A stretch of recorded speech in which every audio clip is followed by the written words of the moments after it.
Hi, I'm Farron Pratt, president of First Dakota National Bank in Vermillion. It's just about game time, so grab some snacks, find your seat, and get ready to cheer on the Tanagers to a victory along with First Dakota.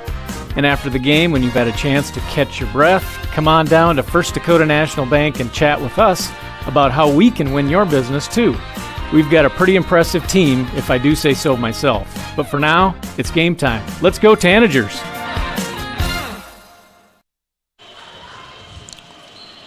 Good afternoon and welcome to Vermillion Tanager Basketball, brought to you by First Dakota National Bank. Well, last night was a girls-only matchup. Tonight is a boys-only matchup, and I'm Michael Schumacher. Chad Peterson will be joining me later, but this is part of the Carlson's Body Shop pregame show as we are bringing you the Vermillion Tanager boys and the Groton area Tigers. Again, a boys-only matchup with big seed point implications. We are currently in the third quarter of the JV matchup.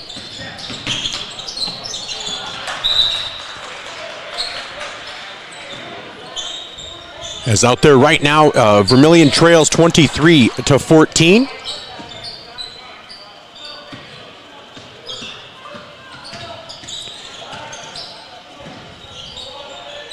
And it's right now Groton in the black uniforms with gold numbers and letters with white trim. Turnaround jumper there for number 43, Jordan Schwann, 5'10", 8th grader for this Groton area team.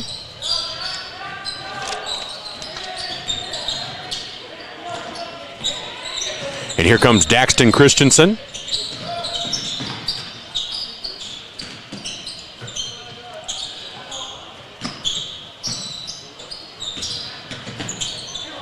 Actually, I believe this is C team. Then we'll have JV. Yes, this is C team. So out there right now for Vermillion on the Central Farmers Cooperative lineup, Grant Rorigs, Lucas Solomon, Daxton Christensen, Tyson Hovden, and Cameron Bottleson. That ball's knocked out of bounds.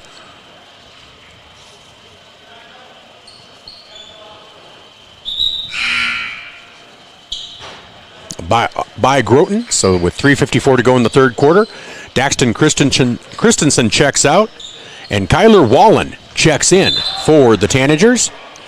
That ball will go out of bounds on the inbound pass, and that will go back to Groton area. As Daxton Christensen checks in and Lucas Solomon checks out. Solomon comes to the bench here. 25-14 on the Masaba scoreboard. Quick pass, give and go, no good on the shot by Ethan Kroll. Rebound to Kyler Wallen. Here's Tyson Hovden, pull-up jumper just off the back iron. Rebound there by Ethan Kroll, the 5'10 freshman for Groton. Get it down low, nice job by Schwann up with the right hand at the angle. 27-14 now. Vermillion trails here in the third quarter of this C team matchup.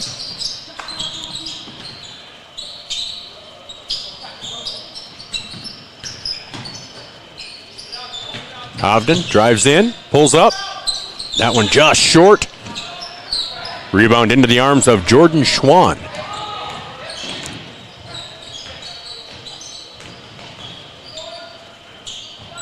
Jace Johnson for a long three off the back iron, no good. Rebound Daxton Christensen for Vermillion.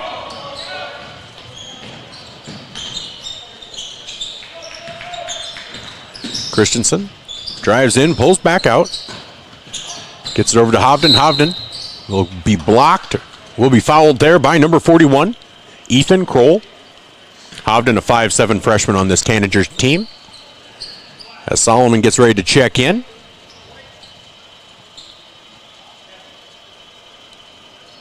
Solomon checks in, Bottleson checks out.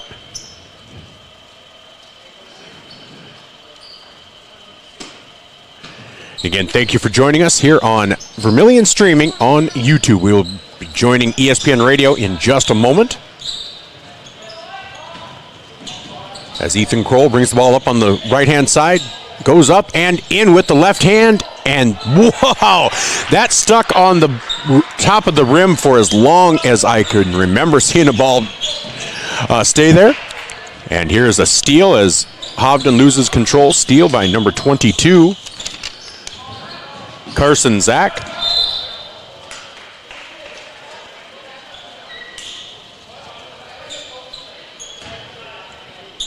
Checking in, Zach Fleece and Asher Johnson for Groton.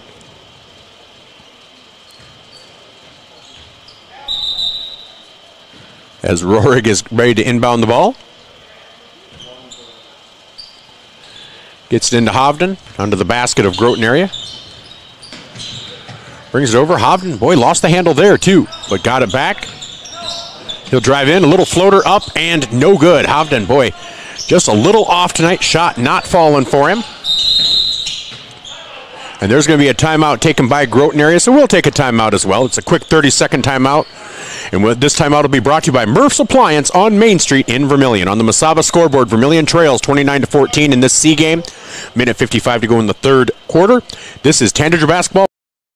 The Pizza Ranch Vermillion is your event headquarters. Enjoy the crisp salad bar, the country's best chicken, and fresh pizza. Want a custom pizza? Just ask. We are proud to offer the buffet your way. And the Fun Zone Arcade features 36 games, 2 golf simulators, and full bar. Perfect for pregame, tailgates, and parties. Have a business meeting, team, or office party? Reserve the Dakota Center. It holds up to 300 people. Order online at pizzaranch.com for delivery, or circle your wagons and make Pizza Ranch your tailgate place next to USG.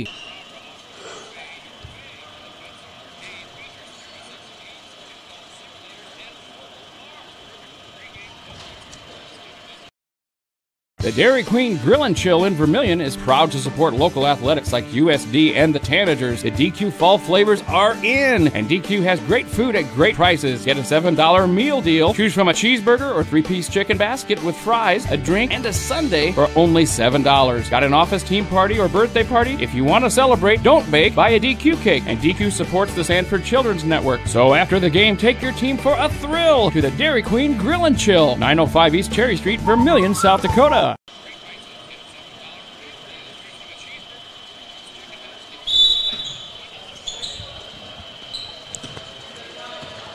Welcome back to Vermillion Tanager basketball, brought to you by First Dakota National Bank. Coming out of that Murph's Appliance timeout, Vermillion trails 29-14 on the Masaba scoreboard. There's a long three-point attempt for Groton area, no good. Rebound by Daxton Christensen as he gets the ball over to Tyson Hovden. Hovden will bring the ball up.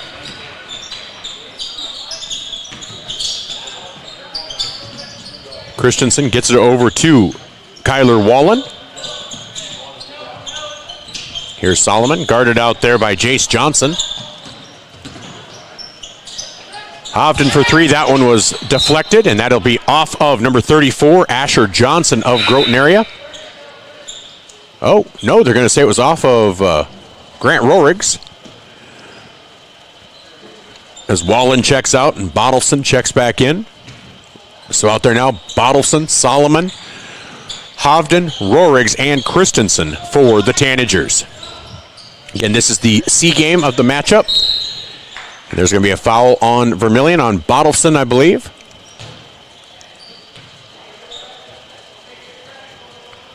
Nope, that'll be on Solomon. That'll be a foul on Solomon.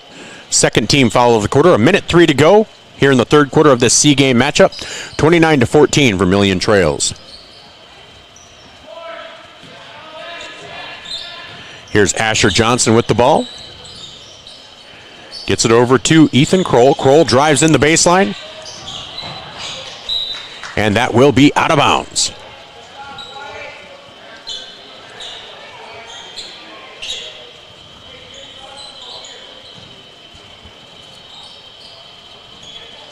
So Rorig has the inbound pass stolen away by Ryder Shell. Shell for three, no good, off the back iron. Rebound out there by Groton area, Zach Fleesch. But Hovden gets to that, and that'll be creating a jump ball. Nope, timeout taken by Groton area. So to save the possession, so we'll take a timeout as well. This timeout brought to you by Murph's Appliance on Main Street in Vermillion. With Tanager basketball brought to you by First Dakota National Bank. I'm Michael Schumacher. Vermillion trails 29-14 in the C game on the Masada. Truckers, commercial fleet, car owners. When you need a DOT inspection, you need a battery, oil change, diagnostic, or specialized tire service for farm, auto, and heavy equipment, JFI will get your vehicle repaired and washed and back on the road. JFI proudly supports Vermillion Tanagers, the community of Vermillion, in business for nearly 100 years for a reason. JFI is the best, and that's no lie. JFI 1218 Compton Court, Vermillion.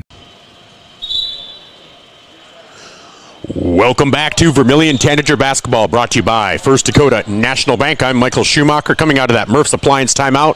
38.8 seconds remaining here in the third quarter of this C game matchup. Tanagers trail 29-14 on the Masaba scoreboard. This is the third night of games, third of four, as we were here on in Beersford on Tuesday. We were here last night for the girls as they beat previously unbeaten Sioux Falls Christian. We're here tonight for the boys only matchup against Groton area. And then tomorrow, Jake Logue and I will be up in Madison for the girls matchup against Sisseton as part of the DAC 12 NEC Clash. So with 8 seconds to go, Hovden with the ball at the top of the key, kicks it out to Bottleson. Bottleson for three. No good, and that will be out of bounds with 1.5 seconds to go. Hovden was not able to retain possession there on the rebound. So Groton will inbound, and that will run out the clock here in the third quarter with Vermillion trailing 29-14. We'll be back for quarter number 4 of this C game matchup after this. This is Tanager Basketball, brought to you by First Dakota National Bank. Are you ready to start a career with an exciting team? Thermobond is looking to add to our team of experts. We offer competitive wages, a positive work environment, and on-the-job training. Thermobond is headquartered in Elk Point, South Dakota, and for over 30 years we've been providing lightweight and precast solutions for multiple industries nationwide. Check us out and see if you'd like to start a new career with us today.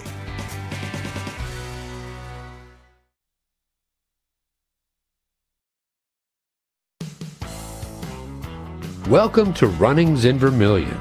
Shop their great lineup of clothes for women, names like Ariat and Carhartt for men, boots and shoes and kids clothing. Runnings has a large supply of animal food and accessories. Love the outdoors? See the selection of ammo, firearms, and fishing equipment. For everything you need, walk through the doors at Runnings, your home, farm, and outdoor store, Vermillion.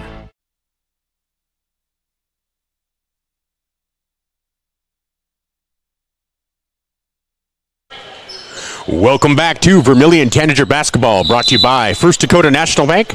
I'm Michael Schumacher. Chad Peterson will be joining me later as we enter the fourth quarter of this C game matchup of the Tanagers and the Groton area Tigers. Vermillion inbounds the ball. The inbound pass from Lucas Solomon hits Christensen. Christensen wasn't expecting it. And they're going to call it travel on Vermillion, so just kind of a mental error there.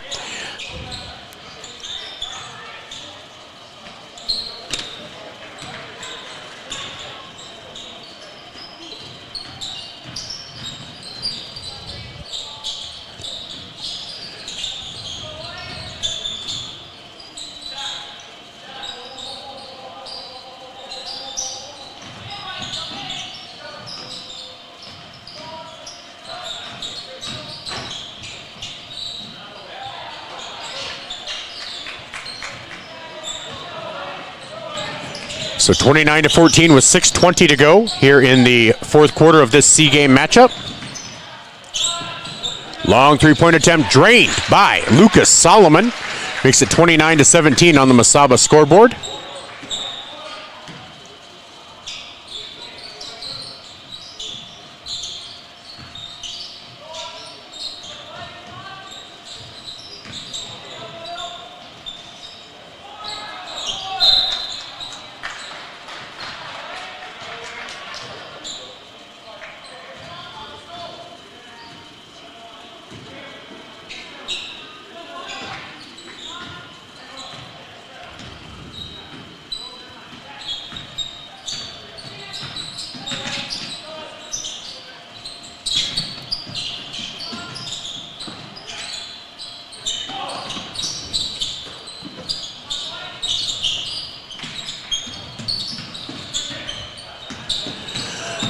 So here is, oh, there's going to be a foul on the floor as Henry Orr drove in and was fouled by Carson Zach.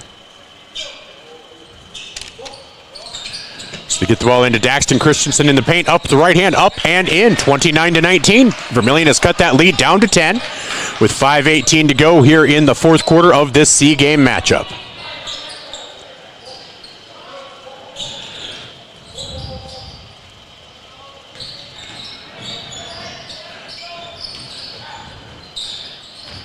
Ryder Shell gets it over to Zach. Zach for three. In and out.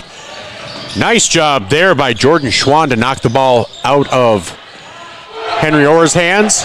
And Zach will hit the three, making it 32-19 now. A 13-point lead back for Groton with 4:44 to go in this fourth quarter of the C game matchup here at the Birdcage in Vermillion. Roriggs just off the block. Gets it out to Christensen, who drives in. Henry Orr has the ball knocked out of his hands by Asher Johnson. Johnson drives in, and he's going to be fouled down there by Lucas Solomon. So Asher Johnson will go to the line to shoot two.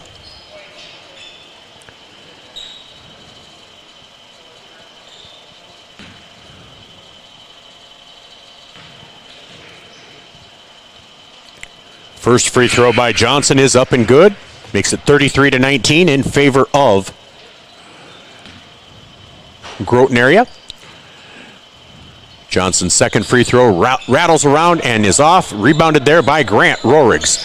Roriggs gets it ahead to Bottleson. Bottleson gets down on the block. Little jumper up and in. So now it's 35-21 in favor of, no, 33. Yeah, 33-21 in favor of Groton area. Back to a 12-point lead. As Kyler Wallen gets set to check in. Zach up with the right hand, no good. Rebound there by Lucas Solomon. Solomon gets the ball over to Grant Roriggs.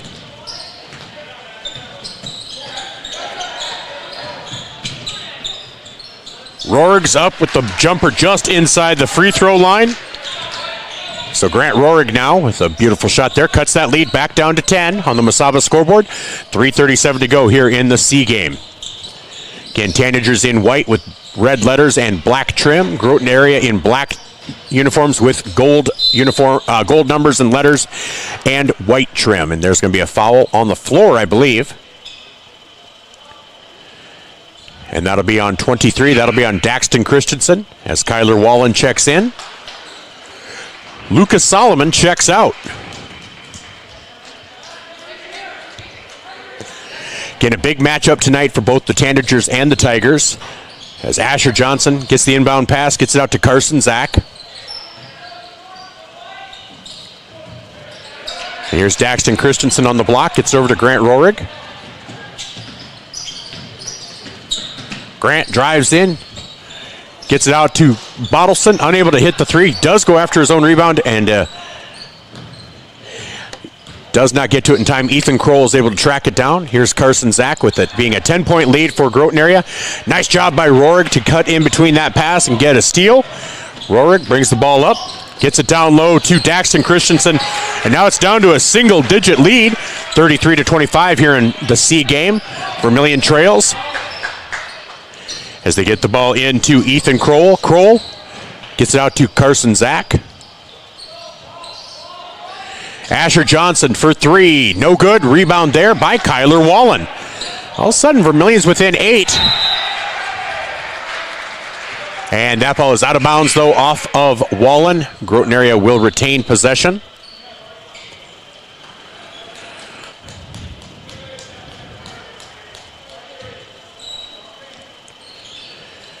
As Asher Johnson guarded out there by Cameron Bottleson, who knocks that ball away. Bottleson going coast to coast, and he is going to be fouled on the shot. Fouled by Ryder Shell. So nice job by Bottleson.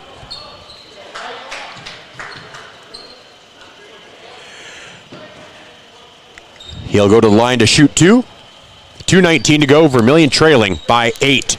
On the Mesaba scoreboard, this is Tanager basketball, brought to you by First Dakota National Bank.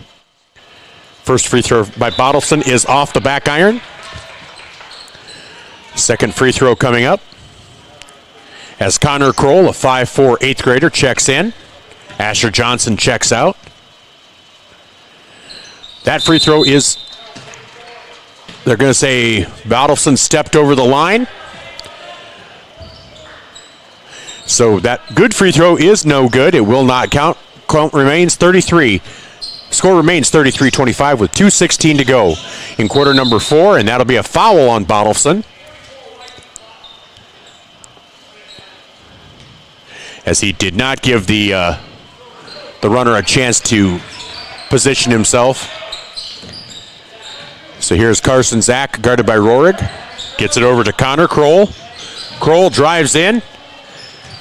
That ball is stolen away by Daxton Christensen.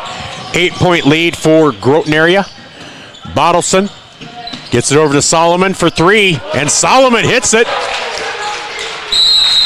As Coach Budmeyer is going to take a timeout. Vermillion now trails by 5 with 1:52 to go. Timeout taken by Vermillion, brought to you by Murph's Appliance on Main Street in...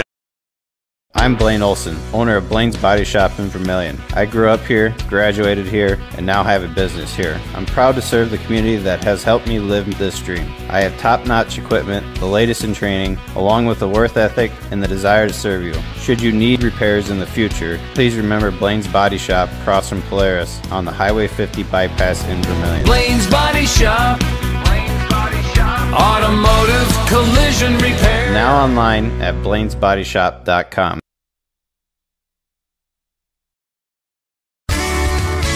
Get the finest wood in the neighborhood.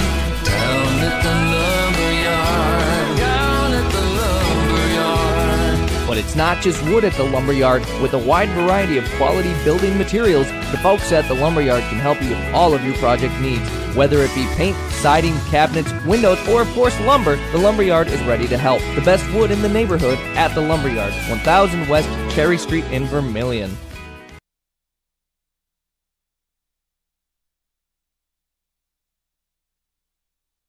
Welcome back to Vermillion Tanager Basketball, brought to you by First Dakota National Bank. I'm Michael Schumacher, and we just came out of the Murph's Appliance timeout taken by Coach Budmeyer of the Tanagers here in the C game. 1:52 to go. Vermillion trails by 5. It was as much as 15 at one point. As here's Asher Johnson, gets the ball into Ryder Shell.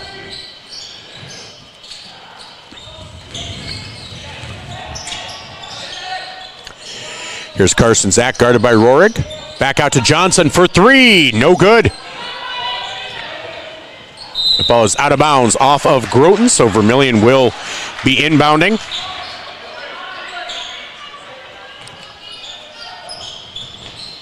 As they get the ball into Daxton Christensen.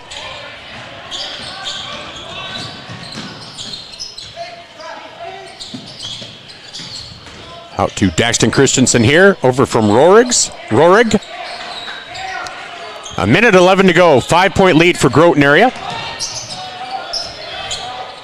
Grant guarded by Johnson. Grant pulls up, banks it. No, does not go in. Rebound there by Carson. Zach.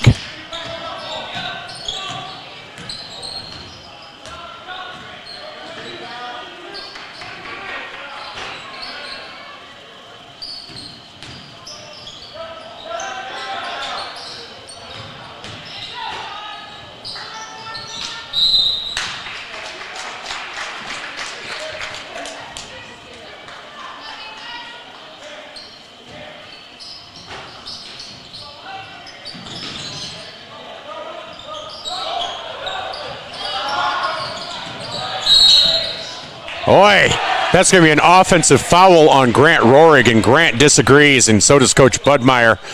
I don't care for that call right now, unfortunately.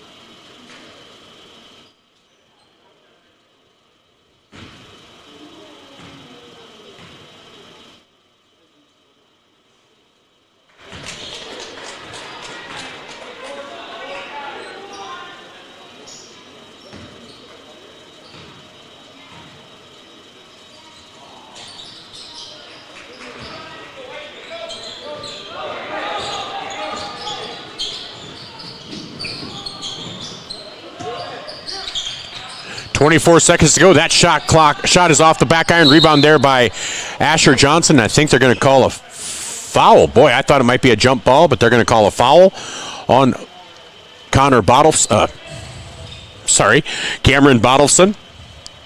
So with 20.2 seconds to go, Vermillion trails 34-28.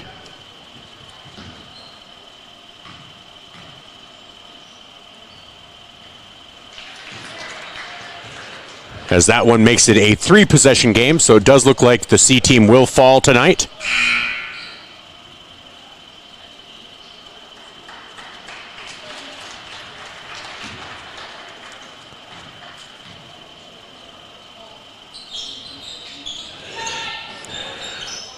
Rebound there by Ben Quayle, freshman. As he gets it out to Henry Orr down in the paint, goes up with his right hand and good. Makes it 35-30 with 9 seconds to go, and they will just dribble it out.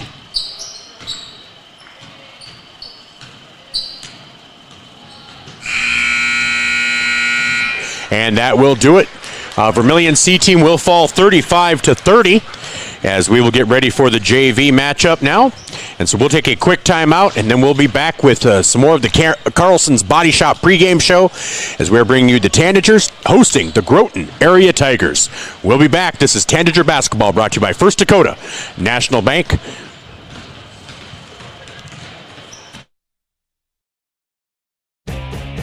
Midwest Ready Mix and Clark's Rentals are your locally owned and operated ready mix and rental companies available in both Yankton and Vermillion. The Oshkosh front discharge mixers allow for easy placement of concrete, and they're nearly unstoppable. More of a do-it-yourself fan? You can also get all your hand tools, mini excavators, skid steers, aerial lift equipment, and more for any job you need to get done. Choose Midwest Ready Mix and Clark's Rentals as your concrete and rental equipment headquarters of Yankton and Vermillion.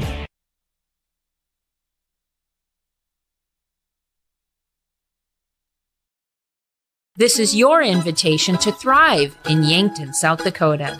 Nestled on the bluffs of the Missouri River, plenty of outdoor adventures are waiting.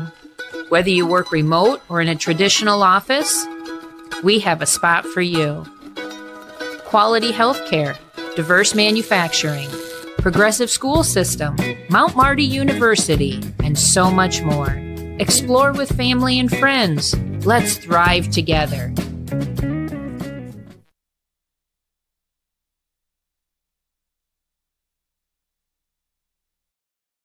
Starting the first bank in South Dakota was the easy part, earning the confidence of local farmers, helping families account for their dreams, and securing the future for countless businesses took us a little longer. We owe it to the hard workers, big dreamers, and forward thinkers out there. Thank you for making South Dakota a great place to call home.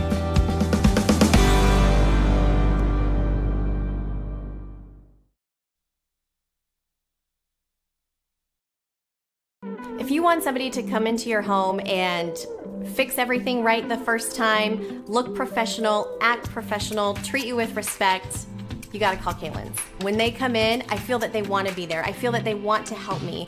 You know, they put on the little booties over their shoes. They had canvas from the garage door all the way down to walk on. They left the furnace room in the basement probably cleaner than it was when they came in. They just do customer service very well. I would recommend Kaylin's to anyone.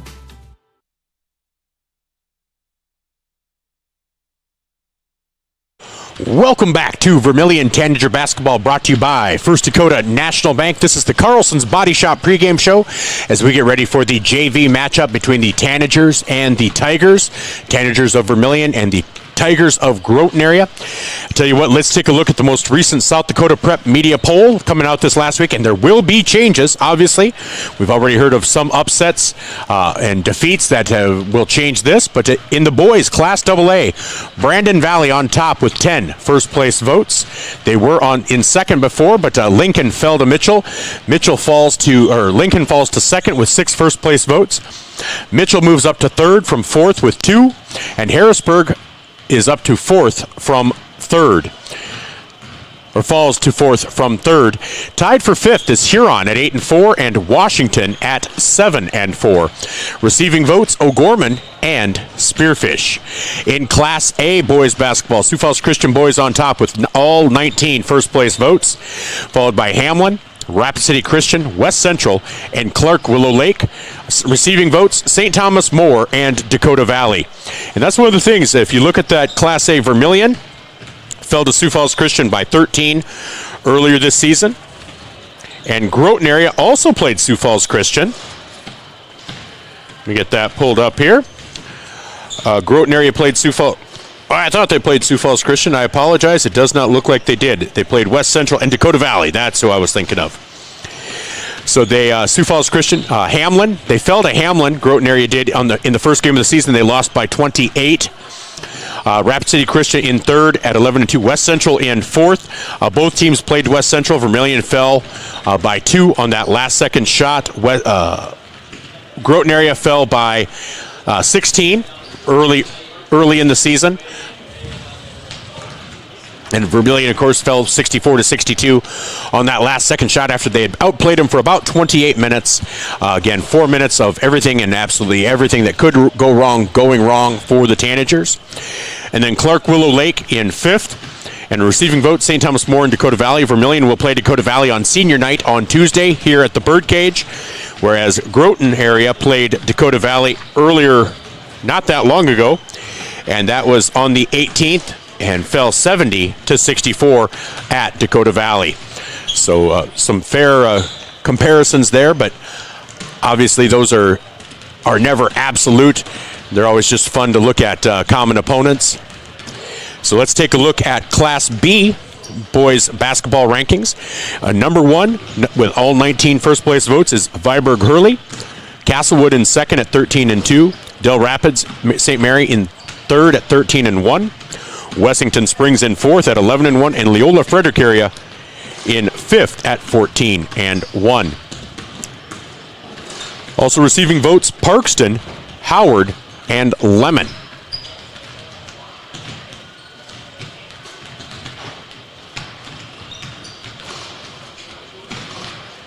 And then let's take a look at the girls' rankings. Even though they're not playing tonight, we're still going to take a look at the girls' rankings. Girls Class AA, O'Gorman with 19 first-place votes in first at 12-0. Brandon Valley in second at 11-1. Washington, the alma mater of Katie Crossway Luaday, you know, the legend, at 10-1 in third. Mitchell in fourth at 10-2. And Stevens in fifth at 11-2. Receiving votes, Aberdeen Central with 2 votes.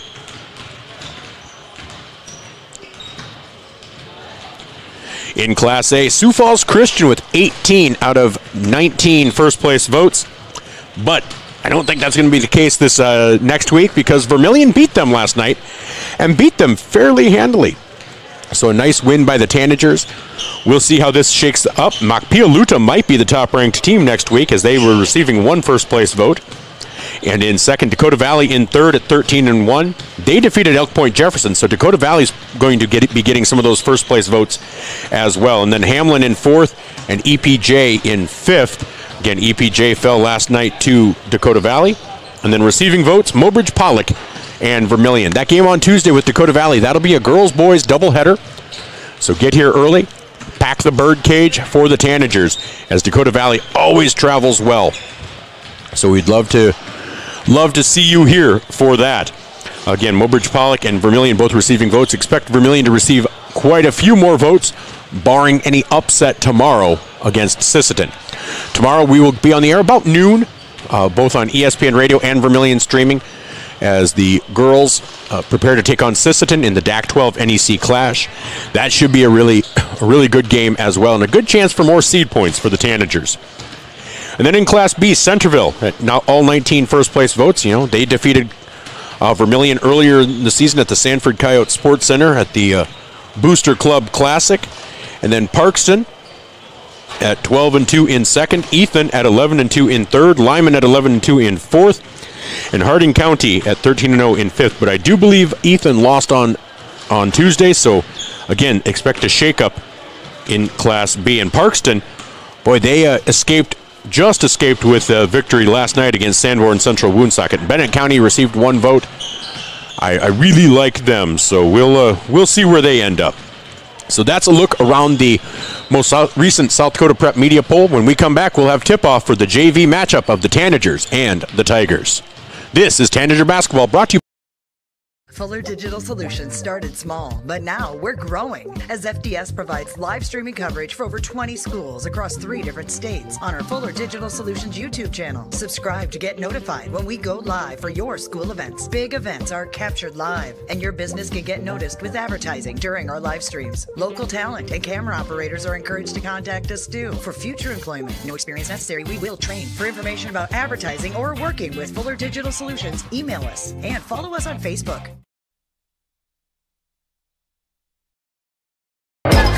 Clay County Abstract and Title Company has a complex job that boils down to something very simple: helping you purchase your dream with confidence.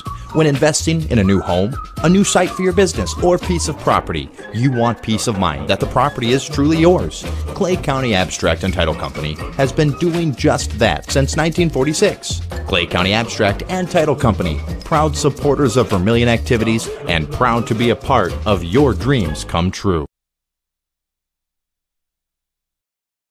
Candice Couture is your complete women's lingerie shop. Bras, underwear, PJs, loungewear, swimwear, sports bras, activewear, and much, much more. Small to 3 extra large and over 200 different sizes of bras. AA to O cup bands 28 to 56 in store. Candice Couture, 17 West Main Street. Welcome back to Vermillion Tanager Basketball, brought to you by First Dakota National Bank. I'm Michael Schumacher as we are getting tipped off here. This is just the beginning of the JV matchup. Spencer Blanchette on the part of the Central Farmers Cooperative starting lineup. Spencer Blanchette, Henry Orr, Daxton Christensen, Tyson Hovden, and Grant Rohrig. 1 possession for each team, resulting in no points as of yet. Here's Hovden, hits a cutting Christensen. That ball is stolen away. And that will create a jump ball. That ball was stolen away by number 24, Logan Warrington, 5'10 junior. As here's Easton Weber, freshman, bringing the ball up, gets it over to Warrington. Back to Kroll. That shot there, no good, but Weber with the rebound. Ball ends up in the hands of Spencer Blanchette, who tries to hit a cutting Henry Orr, and that is not saved from going out of bounds by Groton area.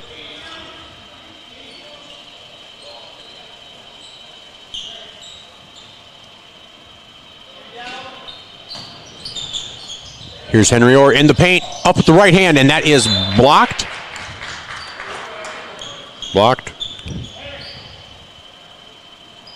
Blocked by Logan Warrington. As here's Christensen on the left-hand side. 6 minutes to go here in the first quarter of this JV matchup. Christensen drives into the paint. Kicks it out to Hovden. Hovden pull-up jumper from the elbow. That's going to be just a little off. Rebound there by Groton area with 5:50 to go.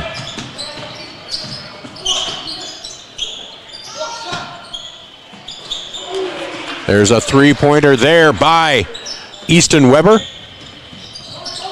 As Hovden brings the ball up the right-hand side, 3-0 Groton area lead.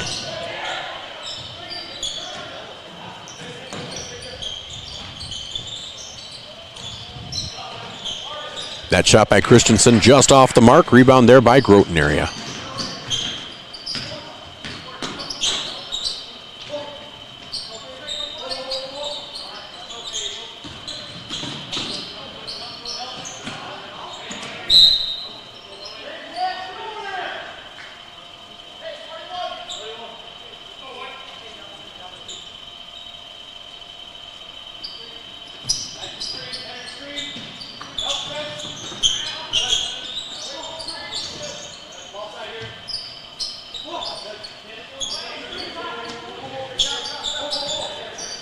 So down low, Jaden Schwann gets the ball out.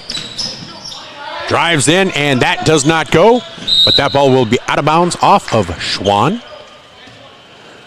So Vermillion will inbound with Christensen on the on the baseline. 4:49 to go here in the first quarter of this JV matchup. Vermillion trails 3-0. Spencer Blanchette is going to be fouled by Jaden Schwann.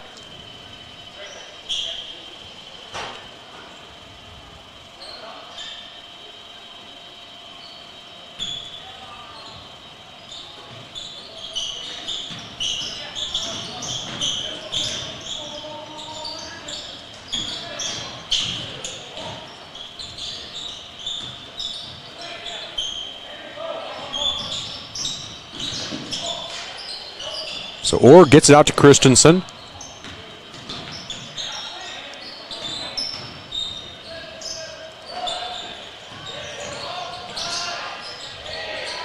Nice shot by Spencer Blanchette. Nothing but net. Ties it up at 3 with 4:14 to go here in the first quarter.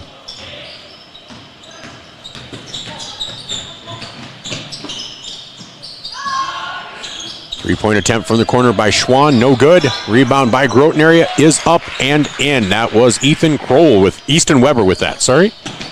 So 5-3 Groton area leads with 3:53 to go in the first quarter.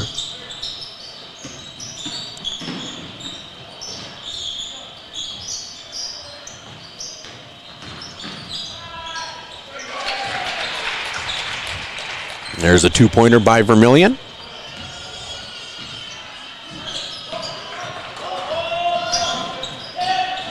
Christensen out to Hovden. Hovden thought about the three, takes the three, and does not make the three. Rebound there by Christensen, up the right hand, but he is going to be fouled by Easton Weber. Or no, by Ryder Shell, sorry. Sorry again, I misread that. Ethan Kroll. So Blanchette comes over, gets some instructions. That's Coach John Roovers, head coach for the JV squad. Daxton Christensen's first free throw up and good, makes it 6-5 in favor of Vermillion.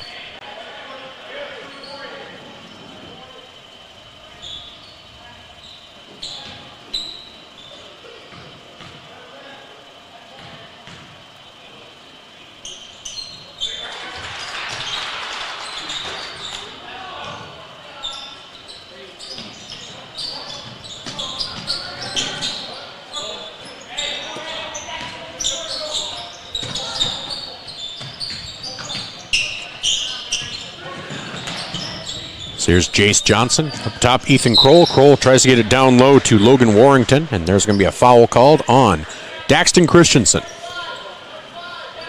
So 7-5, Vermillion leads with 3:04 to go in the first quarter of this JV matchup. As they get the ball up top.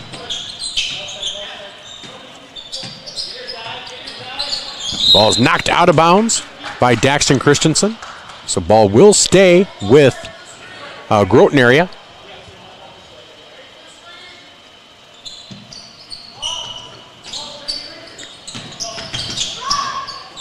And Warrington is blocked from behind by Rohrig. Looked to the official, and the official's just like, no, he got ball, all ball. So here's Hovden. Hovden loses control of it. Boy, just having a little trouble today for Tyson.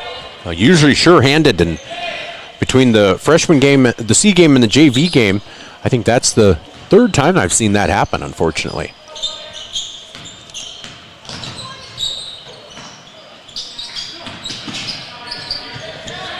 So here's Jaden Schwann, and for three, that was Warrington, or Asher Johnson. Here's Warrington over to Kroll. Kroll for three, no good off the back iron, and that's going to be out of bounds off of Grant Rohrig.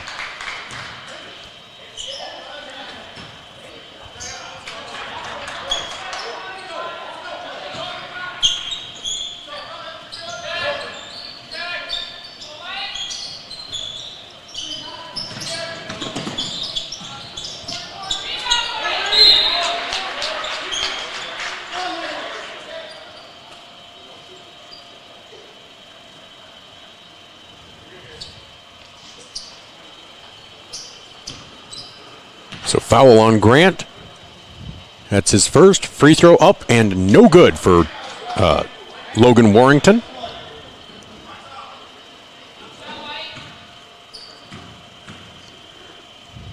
Second free throw by Warrington, nothing but net. Makes it 7-6 in favor of Vermillion. So checking out for Groton area is Jace Johnson. Checking in is Weber. So out there for Vermillion, you have Tyson Hovden, Grant Rohrig, Henry Orr, Spencer Blanchette, and Daxton Christensen. Ball's in the hands of Christensen. Out there for Groton, you have Easton Weber, Jaden Schwann, Ethan Kroll. Hovden for three, and he drains it. Boy, he's been a little off tonight, so good to see him hitting that. Makes it 10-6. It's Logan Warrington as well out there, and then Asher Johnson. Three-pointer there by Easton Weber. Makes it 10-9 in favor of Vermillion with 1:26 to go. They get the ball into Hovden. Hovden picked up there by Ethan Kroll.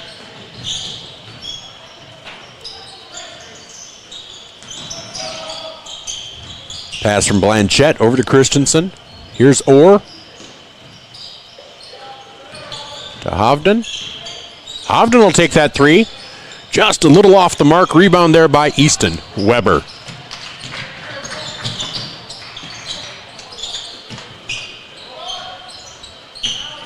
So on the other end of the court, we can see the Tanager girls walking across. They're getting ready for their matchup with Sisseton tomorrow. And that is going to be a foul against Jaden Schwann. So that game will be around 1:15. We'll plan on going live about 12:30 for our pregame show. We have interviews with both Coach Sarah Lincoln and Coach Brooks. Reminder, tomorrow morning, breakfast with the coaches will be on ESPN Radio.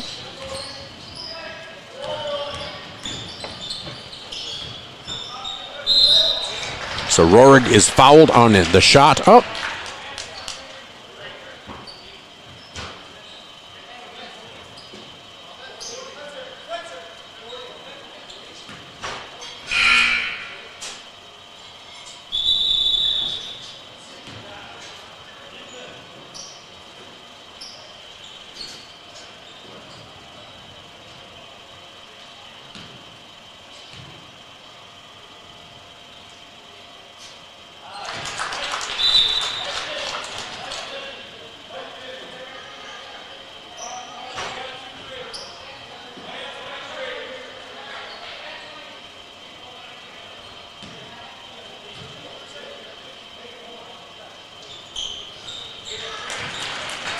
As Rohrig makes both of those, makes it 12-9 with 35 seconds to go. Couple second difference between the shot clock and the game clock.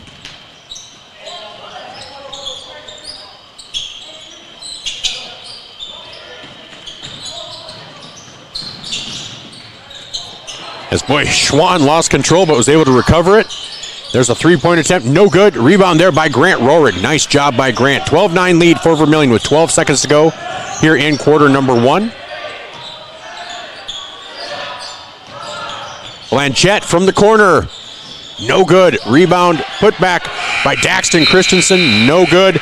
And that's the way the quarter will end on the Masaba scoreboard. Vermillion leads 12-9 in this JV matchup. This is Tanager Basketball brought to you by First Dakota National Bank. This quarter timeout brought to you by Murph's Appliance on Main Street in Vermillion. We'll be Slumberland Furniture in Yankton, the place to shop for your next new mattress. Find brands like Stearns & Foster, Nectar, and the hottest selling mattress, Purple, measured for your comfort and a dream-laden night's sleep. There's the new Adapt by Tempur-Pedic as well. Slumberland Furniture has Flex Steel furniture too, comfy and classy. That's Slumberland Furniture, 2401 Broadway, Yankton.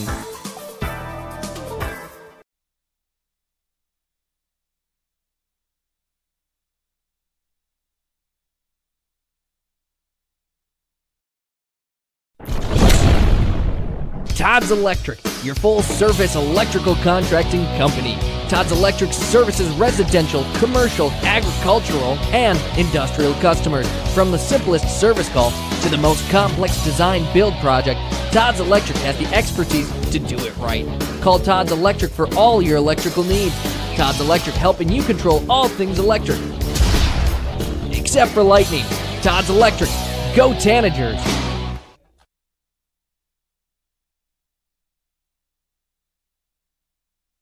Welcome back to Tanager Basketball, brought to you by First Dakota National Bank. That quarter timeout was brought to you by Murph's Appliance on Main Street in Vermillion. At the end of quarter number 1, Vermillion leads 12-9 over the Groton area Tigers. And we'll be bringing you varsity action after this. This is the JV game. And the Central Farmers Cooperative starting lineup this quarter: Tyson Hovden, Lucas Solomon, Henry Orr, Cameron Bottleson, and Spencer Blanchette. Here's Bottleson with the ball in the upper right corner, upper right of the 3. On the perimeter, here's Orr backing him in. Up with the right hand, and that will not fall. Ball falls to the ground, rebounded there by Groton area. They get it to Jace Johnson. Johnson knocks it off of Bottleson's foot. And that will be out of bounds. So Groton area will inbound.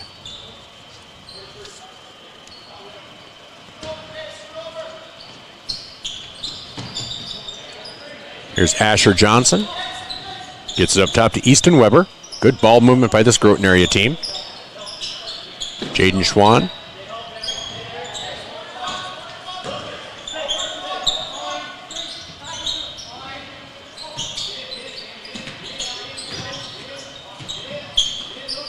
So there's a three-point attempt for Jace Johnson. No good. Rebound into the hands of Lucas Solomon, who gets it off to Henry Orr. Blanchette gets it over to Solomon. Solomon hits Orr in the corner. Orr just off the block, a little bit behind. Hits Hovden. Hovden, unable to connect on the layup. 12-9 still, a minute 15 into this quarter. Here's Easton Weber. Gets the ball over to Jaden Schwann. We should be in for a good matchup when it comes to the varsity. Both teams really well matched up. They've had some common opponents, and they've both played differently against them. And so we should see how that works out tonight. Both teams looking for some solid seed points out of tonight's game. And here's Spencer Blanchette with the steal. Brings the ball up to the left-hand side, drives in. Decides to change direction, gets it off to Hovden. Over to Orr. Orr cuts into the paint. Pull-up jumper from the free throw line makes it 14-9 on the Mesaba scoreboard. Vermillion leading with 5 minutes to go here in quarter number 2 of the JV game.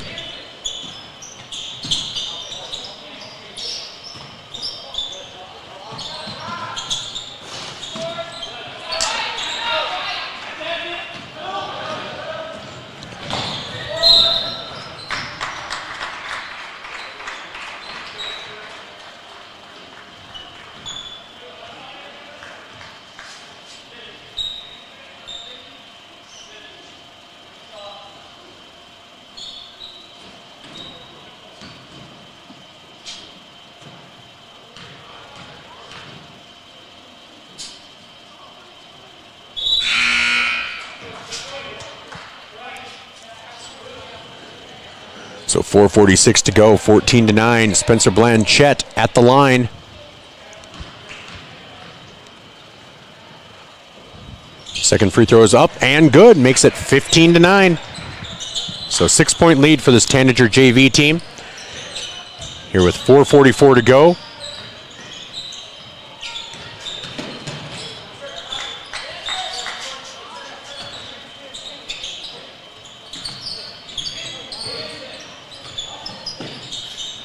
Here's Jace Johnson.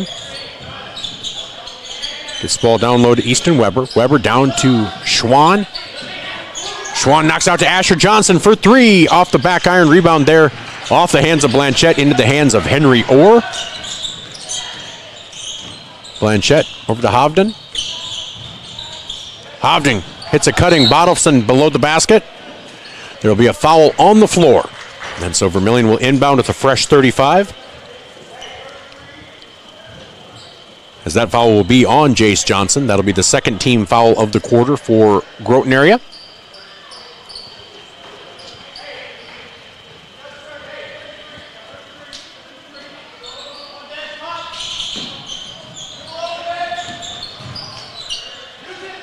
Here's Blanchette with 4 minutes left in the second quarter of the JV game. Blanchette drives baseline. Up with the right hand, no good. Rebound there by Groton area. Johnson almost lost the handle, gets it over to Easton Weber.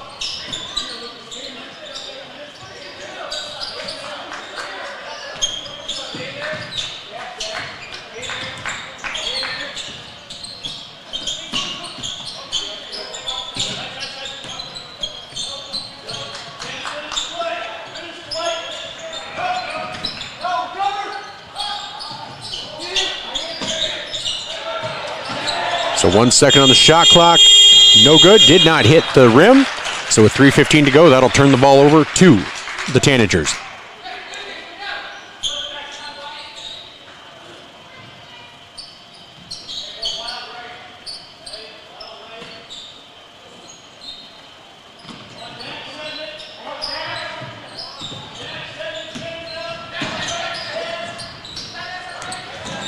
So here's Hovden at the top of the key, gets it off to Blanchette.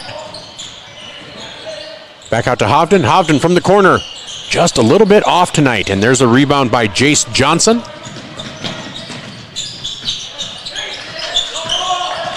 Johnson drives in, gets it into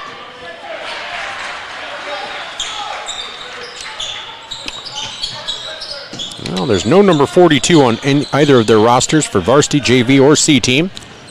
But number 42 scored that one for Groton area. 15-11. Tanagers lead. 2.5 minutes in. 2.5 minutes to go here in quarter number 2.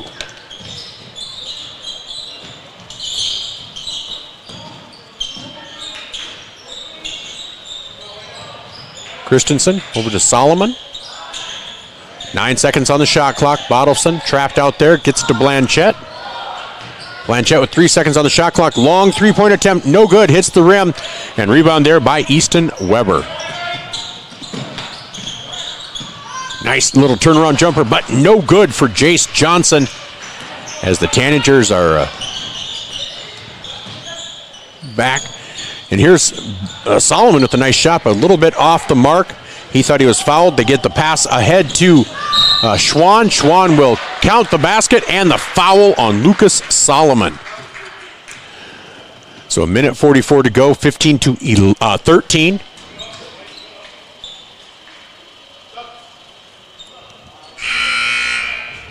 As Henry Orr and Grant Rohrig check in, Cameron Bottleson and Lucas Solomon check out.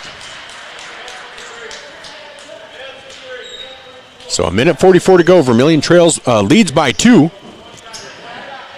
But Groton area looks to cut that to 1 here in the JV matchup. That's on the Masaba scoreboard.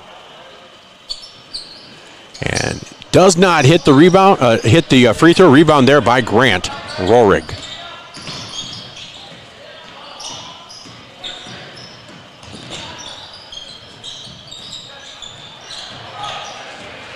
That ball stolen away by Asher Johnson, but knocked back by Tyson Hovden into the hands of Blanchette. 1:25 to go. Vermillion with that 2-point lead. Oh, there's a steal on the pass. And they're going to call a foul, I believe, on Spencer Blanchette. As Easton Weber was driving down the right side of the court.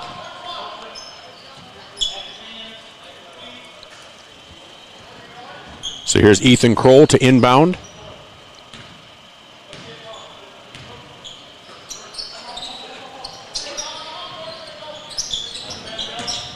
Easton Weber with a little bit of a push-off, no call. Rebound there by Blanchette on the miss off the back iron. Blanchette brings the ball up with 1 minute to go here in quarter number 2 of this JV matchup. Blanchette drives down the left-hand line, gets to Hovden, out to Daxton Christensen for 3, no good. Rebound there by Asher Johnson.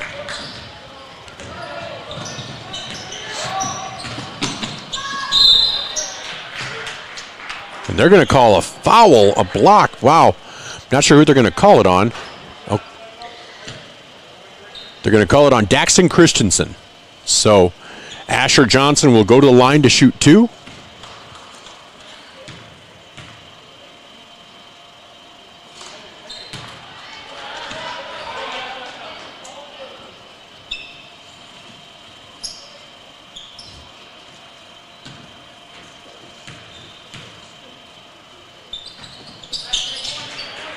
Asher Johnson hits that one.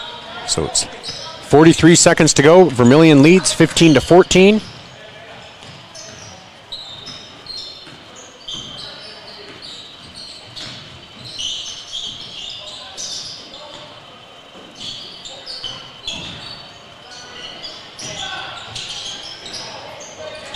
Daxton Christensen unable to connect.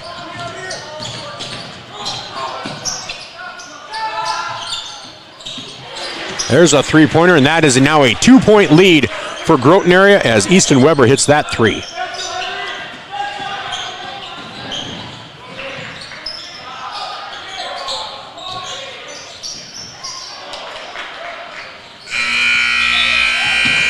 And that will end the quarter. 17-15, Groton area leads.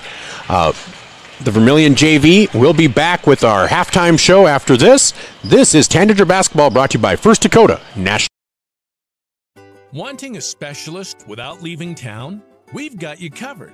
Our clinic offers specialists for the health and wellness of your family. From pediatricians to OBGYNs, plus primary care. You can find it all at Vermillion Medical Clinic. So much care, so close to home.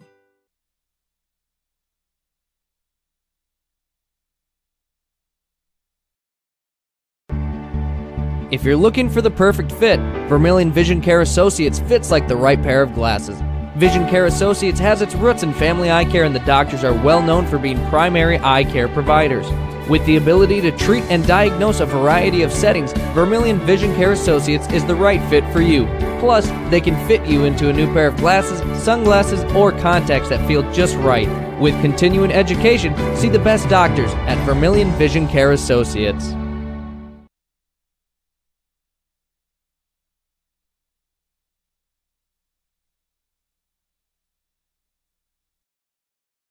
Whether you're in the market to purchase a new home for your family, you want to sell your existing home, or you're a student looking to rent an apartment, Dakota Realty and Property Management can fit your needs. Being locally owned and with over 150 years of combined experience, they are the experts at helping you find your new home.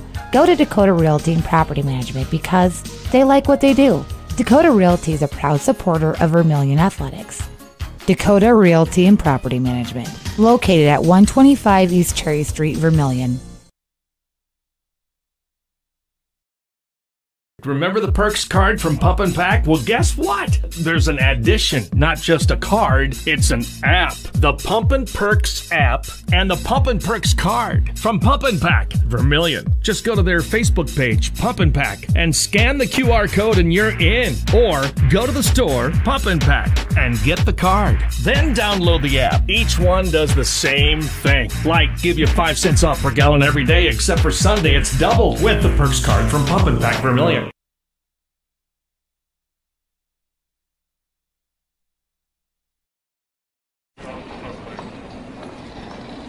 Nice.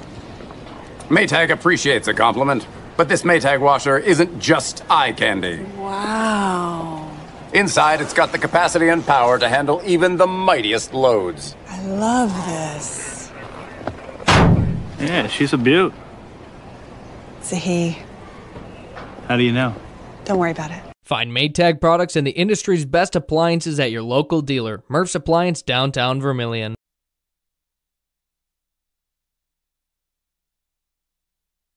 Welcome back to Vermillion Tanager Basketball, brought to you by First Dakota National Bank at the Fast Autoglass halftime show. Vermillion trails in the JV matchup 17-15 to Groton area. We will be bringing you full coverage of the varsity matchup as well. When that comes up, it will be a big matchup. Just taking a look at the at the Class A standings right now, and obviously the overall standings matter, and so that's what we'll look at first, but it's the regions that matter most.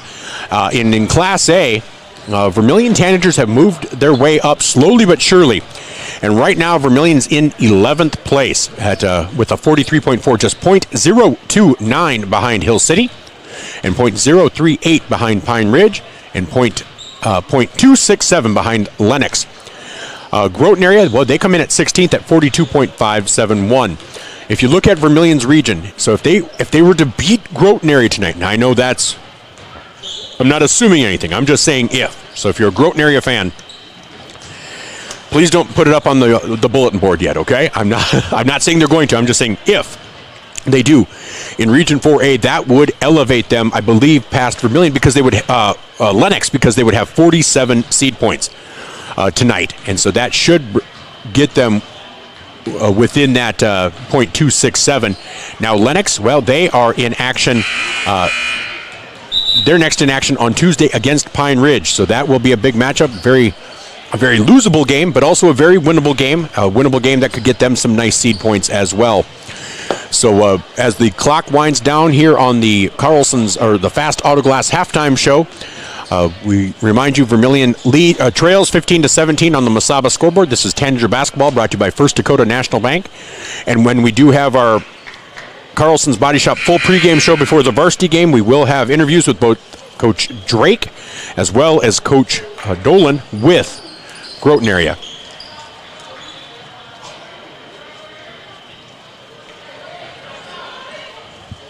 All right, so Groton area will start with possession.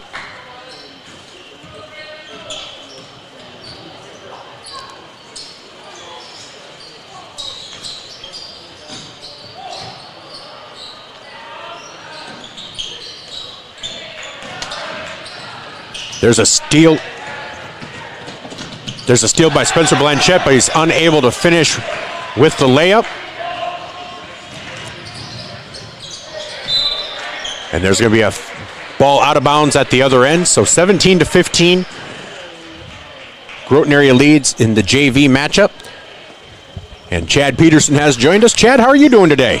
I am doing real well. Good to be back at the Birdcage. It is. This should be a fun one tonight.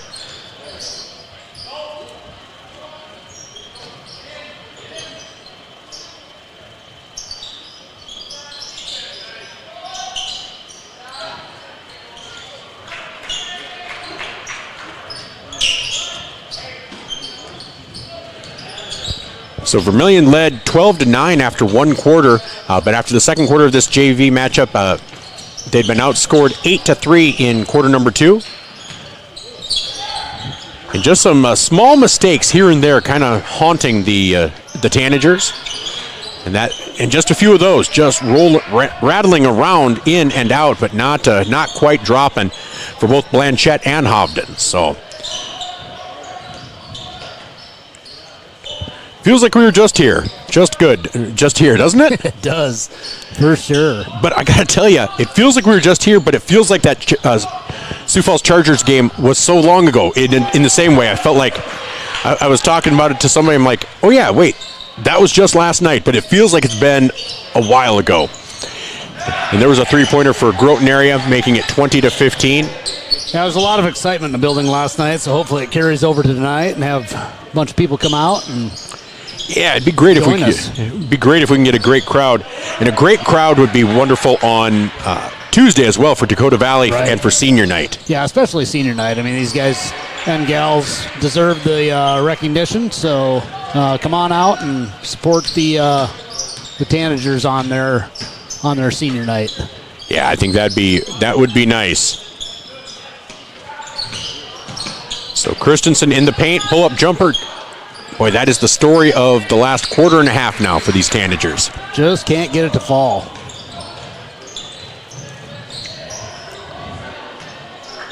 So here's Anthony Tracy. You know, if they get a couple of these baskets to fall, I mean, they're 5 down, 8 down. 8 down. Just a couple of transition baskets and a couple of defensive stops. They're right back in it. Exactly, and yeah, if all of a sudden Hovden and or Blanchette heat up, it's a different story. But man, Tyson's been off just a skosh all night.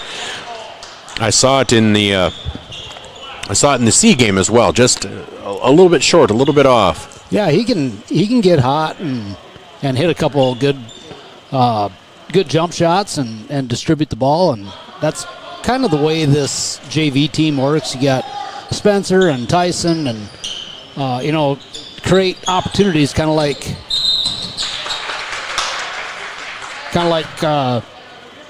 Trey Hansen and Taylor Roovers do. You come down and create opportunities for other people to contribute.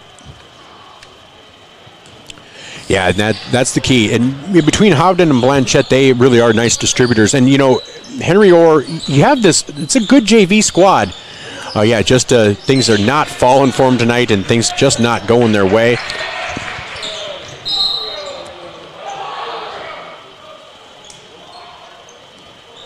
And they're going to call a foul on Hovden there. So 23-15 now with 3:50 to go. That's a pretty good shot to actually be able to get that ball off, and it went in, but foul was on the floor. So fortunate there that they had the foul on the floor and did not give him the and one, but comes right back and hits a three anyway. So yeah, Easton Weber is heating up, and so now it's 26-15, an 11-point lead for Groton area JV. Yeah, they've come out aggressive here, and especially even on the defensive side of it here too. So Vermillion needs to definitely get a basket. Yeah, just to stem the tide just a little bit. And it doesn't have to be a three either. Just a good drive to, put something on the scoreboard. Yep, and there was a foul along Groton area, I think. But Spencer inbounds the ball. Yeah, that was number third one on Ethan Kroll. Henry Orr just couldn't get that up high enough. Yeah, I kind of got caught out of position in the middle of the lane and had to throw it up and nobody to pass it to. Yeah. So here's Kroll guarded by Hovden. Kroll kicks it out to Schwann. Schwann for three, no good. Rebound there by Lucas Solomon. Yeah, good position by Lucas underneath there to get the rebound.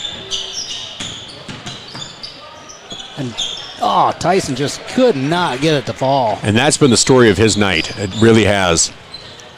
Had a good look. Oh, in and out. But rebound there by Warrington. Good ball movement by Groton. There we go. Spencer Blanchette gets the rebound. Yeah, great ball movement, making it's 26-15, that 11-point lead for Groton area. 2:14 to go in quarter number 3. That would have been nice if that would have gone and had a three-point opportunity, but got to make the free throws here just to get off the 15-point snide. Yeah, exactly. So that is the fourth on Ethan Kroll. First free throw is up. There we go. And good.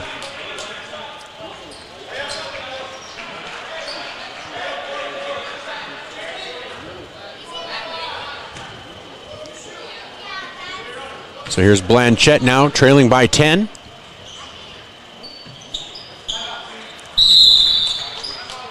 And that's going to be a timeout taken by Coach Roovers as it's now 26-17. We'll take a timeout as well, brought to you by Murph's Appliance on Main Street in Vermillion. Vermillion trails 26-17 on the Masaba scoreboard. Tanager basketball brought. In a situation like this, the first thing you do, of course, is make sure everybody's okay. And then you're thinking, you better call your insurance person.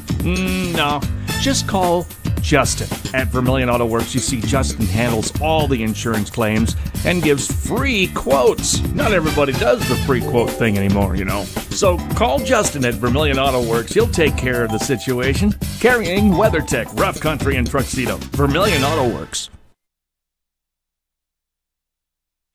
Welcome back to Vermillion Tanager basketball, brought to you by First Dakota National Bank. I'm Michael Schumacher alongside Chad Peterson. With 2:12 to go in the third quarter of the JV matchup, Vermillion trails 26-17, and then we have the big time matchup tonight between two of the top 15 teams by seed points in Class A, the Groton Area Tigers and the Vermillion Tanagers. They split last year. Unfortunately, the one split was at the state tournament. And that shot is off. Rebound there by Spencer Blanchette. Yeah, if they could change the split around, they'd probably take that. Yeah, exactly. Bottleson up and good. All of a sudden, it's a 4-0 run for the Tanagers. They're back within 7. Good look inside. Cam Bottleson. Good power move. That's what you get from him, though. You know, yeah, linebacker playing basketball. Nothing wrong with that.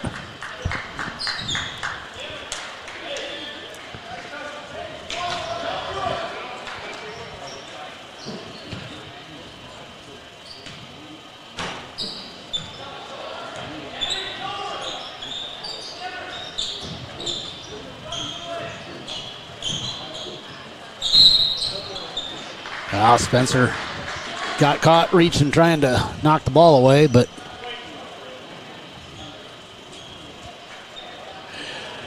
yeah, you know, he has quick hands and so works out a lot of times, but Sometimes he gets caught, and wow. That's an illegal screen, moving pick, looked like. Yep, and that's Logan Warrington. Yeah, Tyson tried to get around the pick, and Groton area just kind of moved with him and got the offensive foul. So right now, 1:10 to go in the third. Vermillion trails by 7. It was as high as 11 at one time.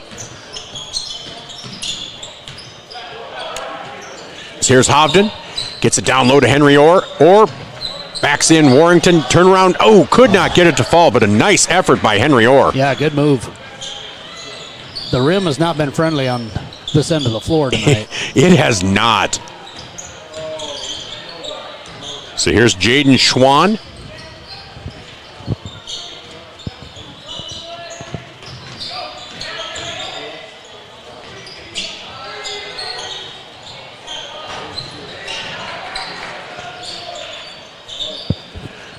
Long three-point attempt, no good, but good position by Groton area, and gets the shot to fall. 28-19 with 18 seconds to go.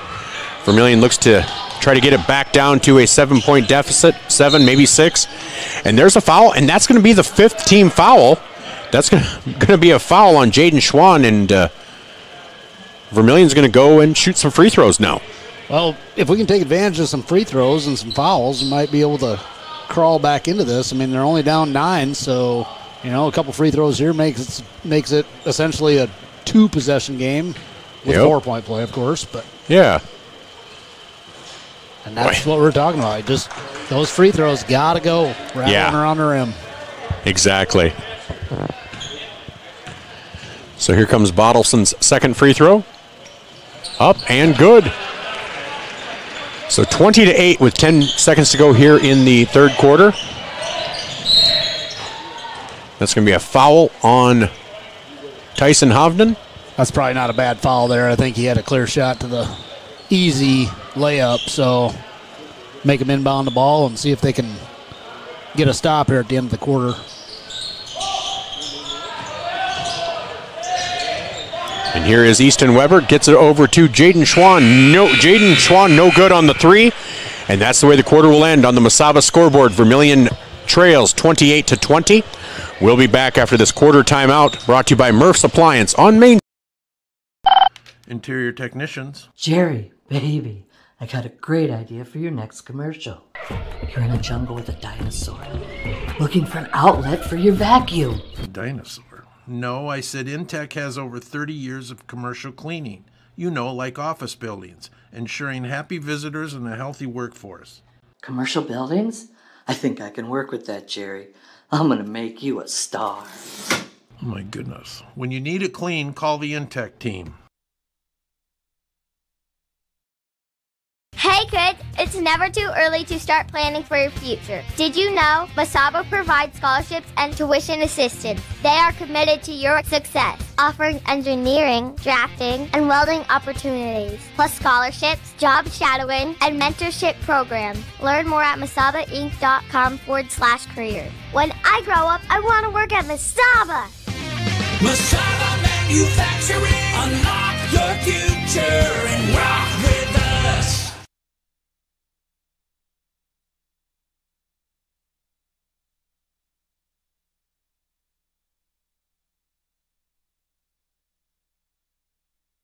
Welcome back to Vermillion Tanager Basketball, brought to you by First Dakota National Bank. That quarter timeout brought to you by Murph's Appliance.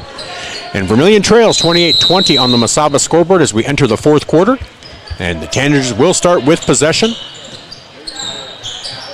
Here's Grant Rohrig, gets the ball out to Daxton Christensen out on the perimeter. Christensen gets the ball over to Hovden. Hovden will take a quick 3. Just off, and that rebound to Anthony Tracy, a 5'9" 8th grader. Tyson's doing it right, though. When, if you're cold, keep shooting it. Well, especially when you have it open, it's not like he's forcing bad shots. No, absolutely not. And they're going to call a carry on Grant Rohrig. Yeah, no, he had a good look, and they're just not falling. But, good shooters, you just keep shooting. So the Central Farmers Cooperative starting lineup for this quarter: Cam Bottleson, Daxton Christensen, Tyson Hovden, Henry Orr, and Grant Rohrig. And I believe Spencer Blanchett is one who does just go down to the locker room. He doesn't play in the fourth quarter.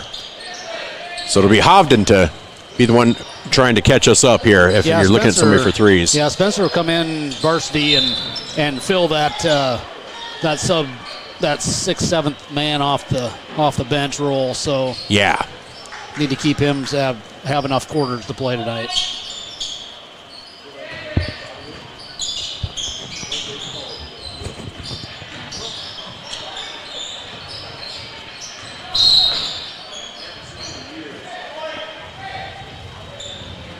So that will be a foul on Vermillion, on Daxton Christensen, with 6:06 to go. Vermillion trails 28-20. Good inbound play. Nice inbound play as Asher Johnson goes up. Asher Johnson, just an 8th grader. Rohrig gets the ball into Daxton Christensen. Christensen full court press. Yeah, full court press. Here's Hovden, though. Hovden, a good ball handler, is always helpful in breaking the press. But man, Tyson is just not, and those are usually automatic for him. Yeah, he usually is a pretty good shooter, but you can tell body language just not feeling it tonight, which, it happens to the best of them. Good pass. Rohrig under the basket. Oh, unable to connect. Ball into the hands. He was a little under the basket, I think, and so here's Ryder Shell. Goes up, and he's going to be fouled, and is that going to be on Hovden? I believe so. That'll be Hovden's 4th. Nope, it's going to be on Grant. Tyson probably feeling a little lucky there. That's Grant's 2nd.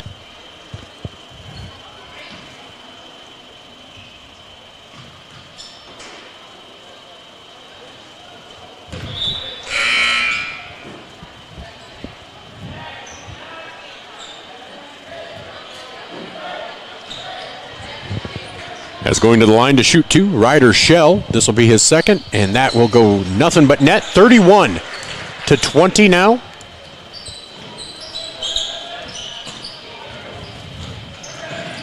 Yeah, 5:18 to go. Yep. 5 minutes. You got to get something going here. Here's Christensen, drives in. Oh. Well, they called it travel on Daxton. He saw something I did not. Yeah, I agree.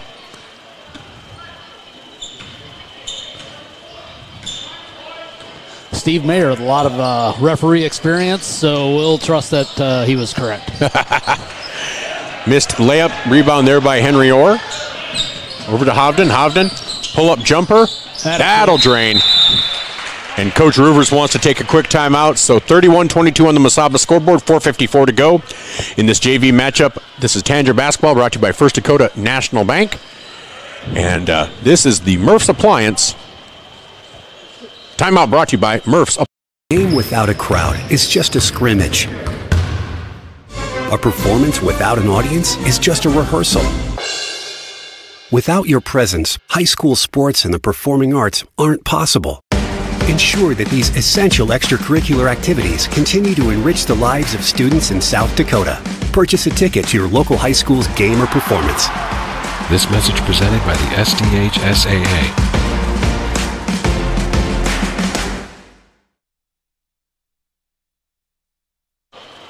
Welcome back to Vermillion Tanager Basketball, brought to you by First Dakota National Bank. I'm Michael Schumacher. We just came out of a Murph's Appliance timeout with 4:54 to go. Vermillion trails 31-22 on the Mesaba scoreboard. Groton area with the ball, and we will have varsity action right after this. Featuring the Carlson's Body Shop pregame show will include interviews with Coach Brian Dolan and Jay Drake, as both teams are in the top 15 in Class A. And so whoever wins tonight will have some nice seed points, setting themselves up well for the rest of the season.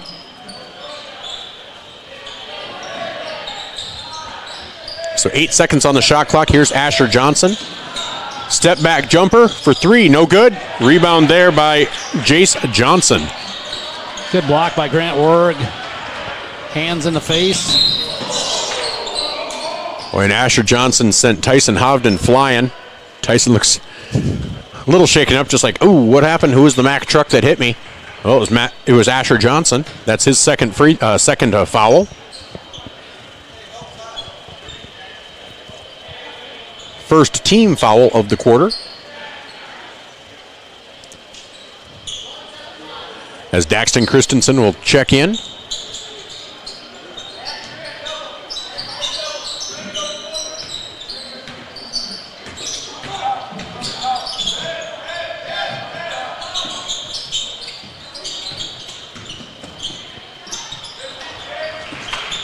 Unable to connect to there. Rebound to Groton area.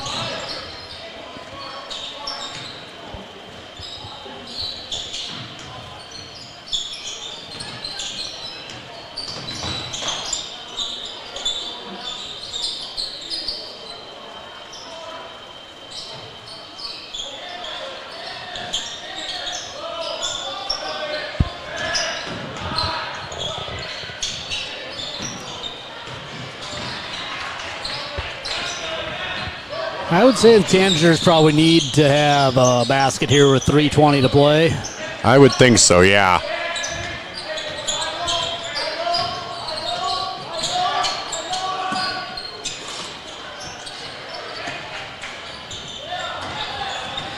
So 3 minutes to go, 31-22. Vermillion trails.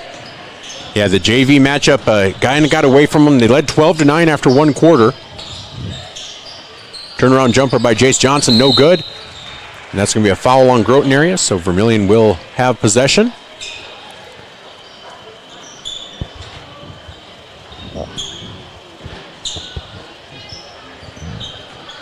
As you can see, the varsity squad of Groton area down over there. Here's Grant Rohrig, bring the ball up the left-hand side. Has it knocked out of bounds by Groton. Good, still playing good trap defense here with 2:50 to play in the fourth quarter. So being aggressive on defense, Groton areas. That they are.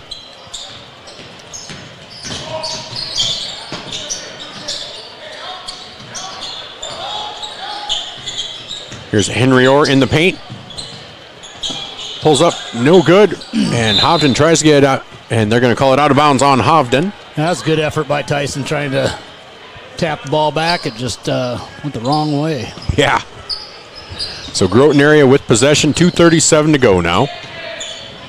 As Cam Bottleson looks to check in. It's one thing you never see a lack of effort with the JV team. They're always out there scrapping to the last minute, trying to, prove themselves and show the coaches that they deserve a spot out there and maybe a spot at the next level. Yep, exactly. And especially if you're undersized at any position, you want to make sure that they can see your ability out there. First free throw is up and good for Ryder Shell, making it 32-22, a 10-point lead now for Groton area. Yeah, we've always said there's no excuse for lack of hard work. Exactly. That's the one thing you can control. You can control your effort and your intensity. And so he hits both, 33-22. Here's Daxton Christensen. Gets well into Hovden. Hovden out to Bottleson for three. Just a little short. Seems like it's been that way all night. Just, rattling in and out of the rim and just not able to get anything to drop. Yeah, it's going to be frustrating for these guys. So 2:09 to go, 33-22. Henry Orr's first free throw up, and that will roll in. Cuts it back down to a 10-point lead with 2:09 to go. You can see the Tanager team is gathering down here.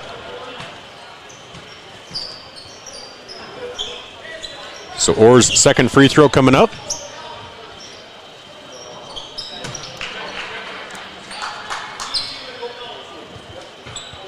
As Asher Johnson, they'll take their time bringing it up.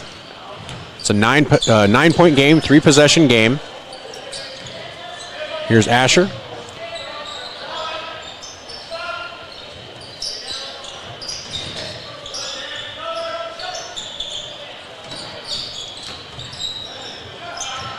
Drive by Anthony Tracy, and that shot no good. Rebound by Asher Johnson, though, into the hands of Logan Warrington. Warrington able to turn around, hit that, get it back to an 11-point lead. Here's Rohrig, tries to get it down to Christensen. That'll be off of Christensen's foot. So with 1:32 to go, Vermillion trails by 11. They really needed that possession there. Yeah, they really did need a stop on the other end, and then had a turnover off of, I think it was off of Grant's foot, and just not what they needed at that point. Anthony Tracy floater, no good. Rebound. They really cleaned up the offensive boards down there. They really have. And that leads to a three-pointer by Ethan Kroll. So 1:07 to go. 38-24. Vermillion now trails by 14. Here's Grant Rohrig. Lucas Solomon. Solomon drives in, and they're going to call a foul.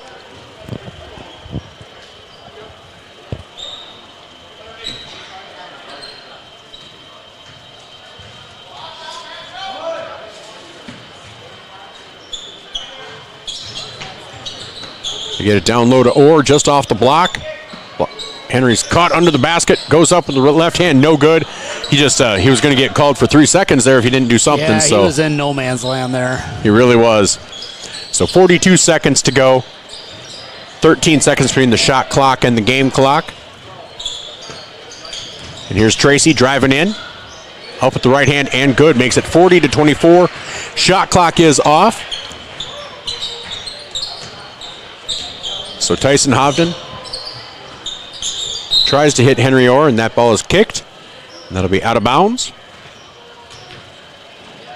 So Lucas Solomon to inbound for the Tanagers. It's over to Rohrig. Long three for Hovden, just off the back iron. And rebound into the hands of Ethan Kroll. So that's going to do it. I think they're just going to dribble it out. And we'll be back after this. The Tanager JV team loses 40-24. When we come back, we'll have an interview with Coach Brian Dolan of the Groton Area Tigers. With Chad Peterson, I'm Michael Schumacher. This is Vermillion Tanager Basketball, brought to you by First Dakota National Bank on ESPN Radio. At Voyage Federal Credit Union, we believe in giving back to the community that supports us. That's why our employees make it a priority to volunteer their time and talents to make a difference. Whether it's improving local causes, fighting hunger, or supporting our local zoo, our team is dedicated to making a positive impact in the lives of those around us. We're more than just a financial institution. We're a part of the community, working together to make it a better place for everyone. Your community, your credit union. Voyage Federal Credit Union. Jordan Kirkman here from downtown Vermillion's American Family Insurance Office. We love being part of the community and want to help with your insurance needs. So stop in today and see me, Jordan Kirkman, sales specialist with Buchelman & Associates, located at 112 West Main Street, or call 605-624-2025. And if you're in Yankton, be sure to stop by our new office there as well. Go Tanagers and go Yotes. American Family Mutual Insurance Company, SI, and its operating company, 6000 American Parkway, Madison, Wisconsin.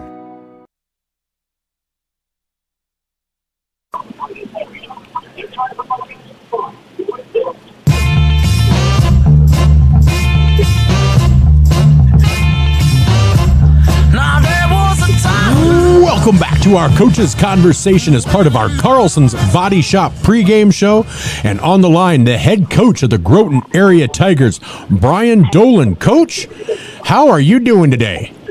We're good. We had a late night last night with a game versus Dual and did a little scout in on Vermillion, and now we're headed your way for tonight's game. Well, we're looking forward to it. It should be a fun matchup. Yeah, and like you said, you guys had a big matchup with Dual, but you handled them quite well. Was that expected, or were you surprised with the margin of victory? If I'm being honest with you, I was kind of surprised. So our kids came out and played pretty well. We had a big game. Roncalli's our big rival. We had them on Tuesday night over there. We never ever play well there. And we escaped there with a win, and kids did a really good job of preparing on Wednesday at practice and getting through Dual runs a ton of sets, and our kids did a nice job of preparing, and then came out last night and really put their best foot forward. Well, and that brings you to tonight. You guys are traveling south, heading to Vermillion, take on the Tanagers. You guys are both two of the top 20 teams when it comes to seed points. You guys have a few crossover opponents, and you guys have played them very differently. How do you feel as you guys come into this matchup? 3 games in a matter of 4 days is not easy. Yeah, and then don't forget we had Dells on Saturday, so we've had a long week, but we're good. This group is it's a new group for us. We have 2 starters back from last year's team, but they're completely different roles this year. They're kind of our guys, and last year they were kind of role players.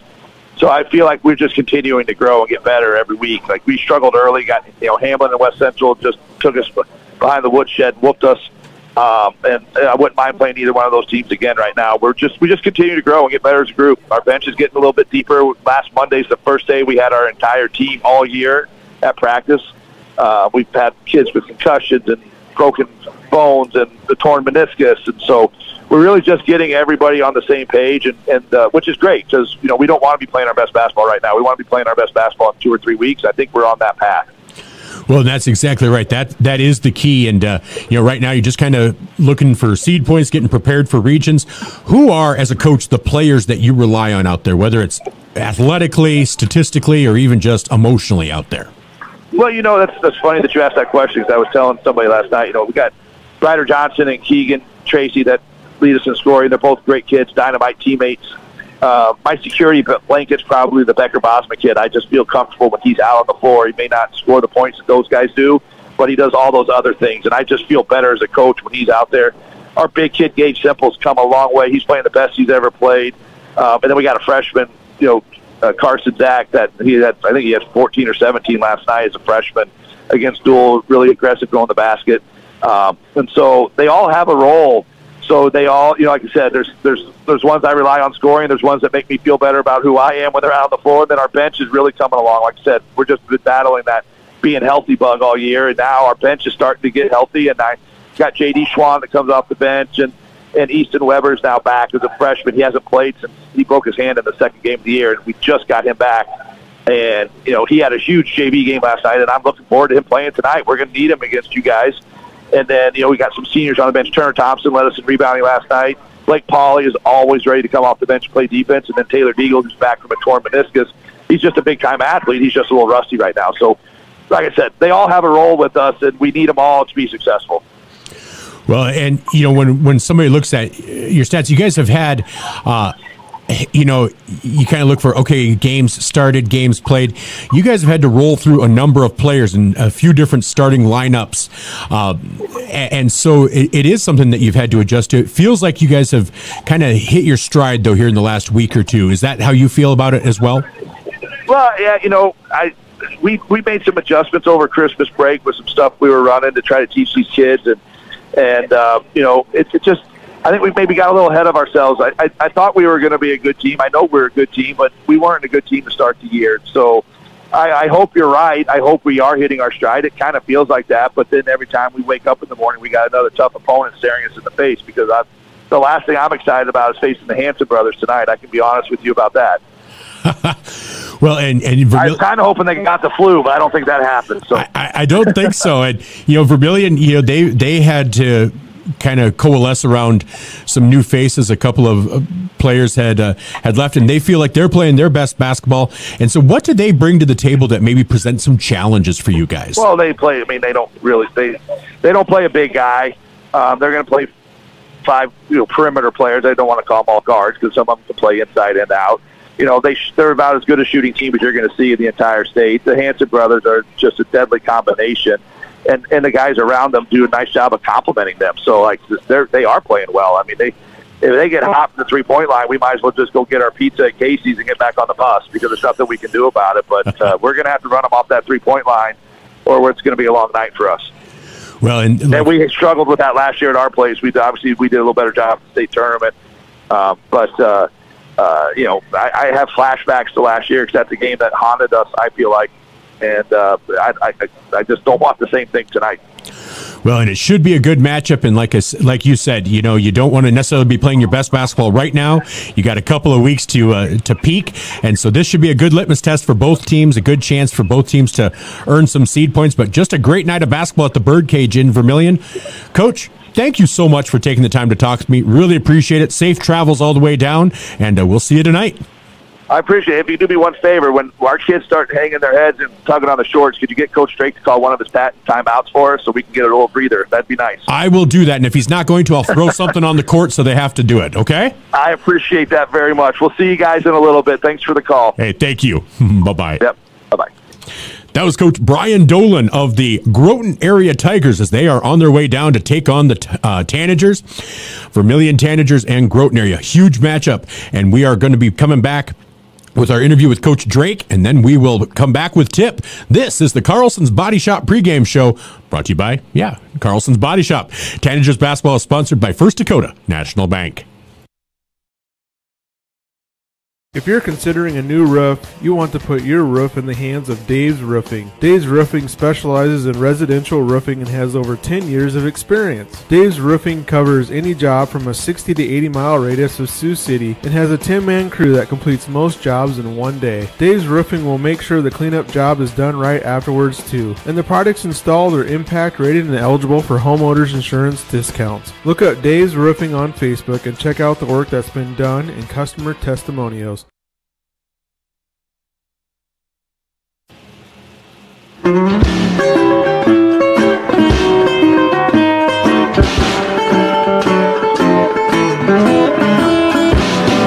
apple morning.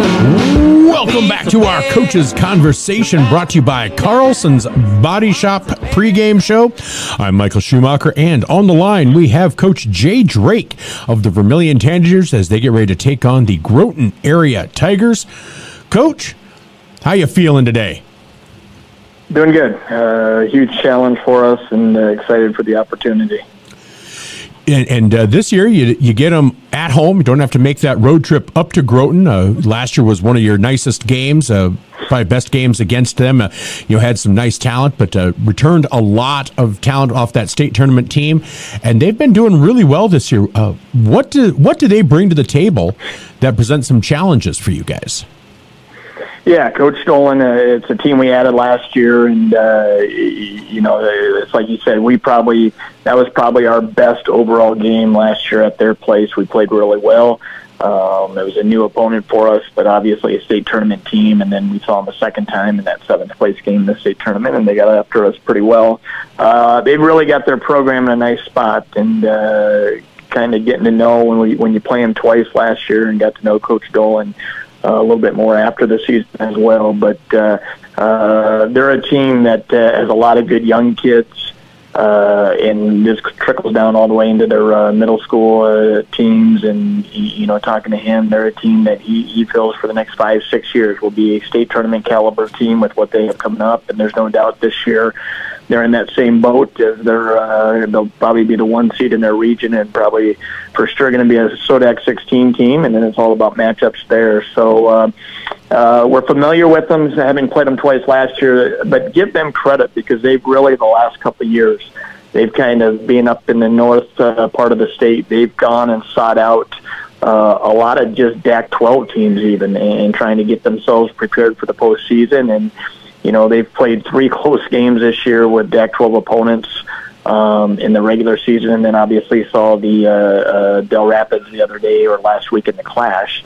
They played West Central before the break, lost a tight one there, and then Lennox right after the break, and DV at Dakota Valley, and then really got after Del Rapids last week and got them by 26-27. So they don't have a senior in their starting lineup.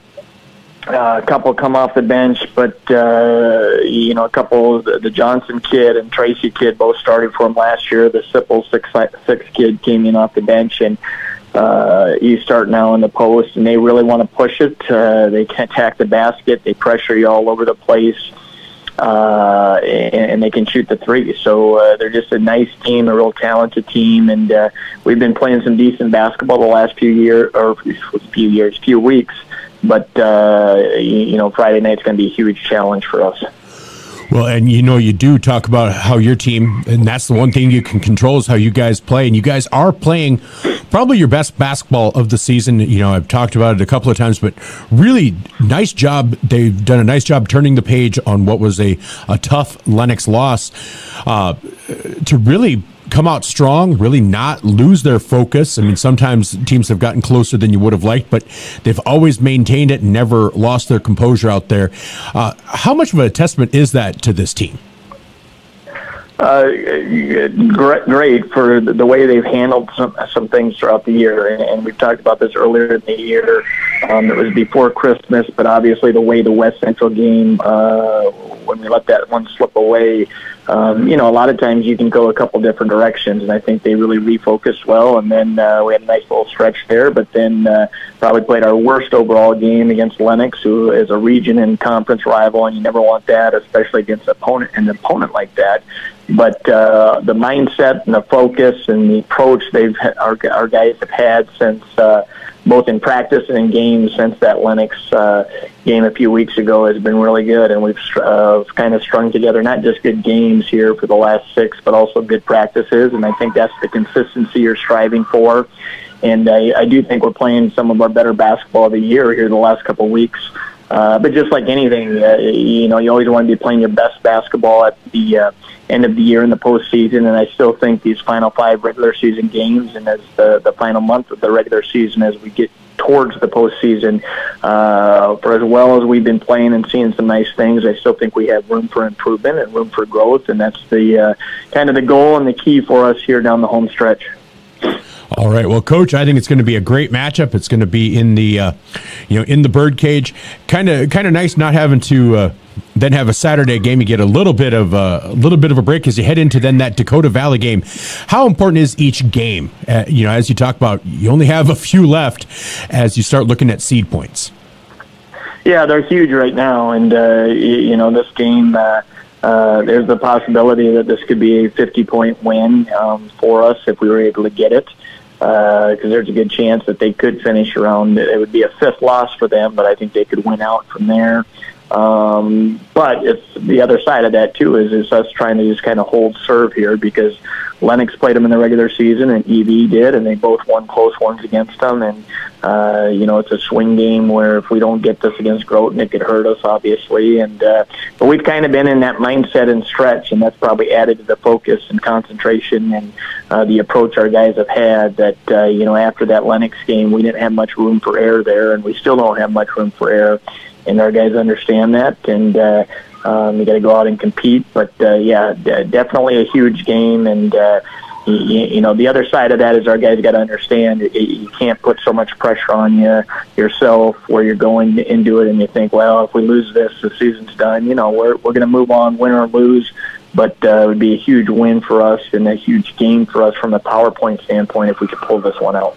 All right. Well, Coach, as always, thanks so much for joining me today, carving out some time. Always appreciate it, and we'll talk to you after the game. All right. Thanks a lot, Michael. We appreciate it. Hey, my pleasure. Have a great day. All right. Yep. Bye. Bye-bye. That was Coach Jay Drake of the Vermillion Tanagers as they get ready to take on the Groton Area Tigers. When we come back, we will have tip-off. And at the conclusion of our Carlson's Body Shop pregame show, this is Tanager Basketball brought to you by First Dakota National Bank on ESPN Radio and Vermillion streaming on YouTube. For over 40 years, your local heating and cooling contractor has been Larry's Heating and Cooling. How did they stay in business that long? The customers know they stand behind their work. They offer top-quality name-brand equipment, and no one matches Larry's pricing when compared to the other local Lennox dealers based in Iowa. Larry's is $2,000 less for the same equipment. Not a Larry's customer? When you're ready to upgrade, trust Larry's. Honest prices, no gimmicks, and reliable service. Larry's Heating and Cooling, Yankton and Vermillion.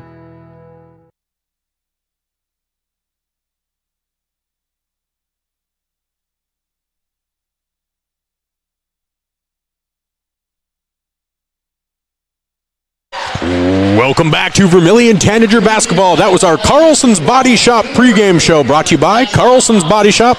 Alongside Chad Peterson, I'm Michael Schumacher as we get ready to bring you the Vermillion Tanagers and the Groton Area Tigers in this big Class A matchup as Vermillion looking to advance their seed points. And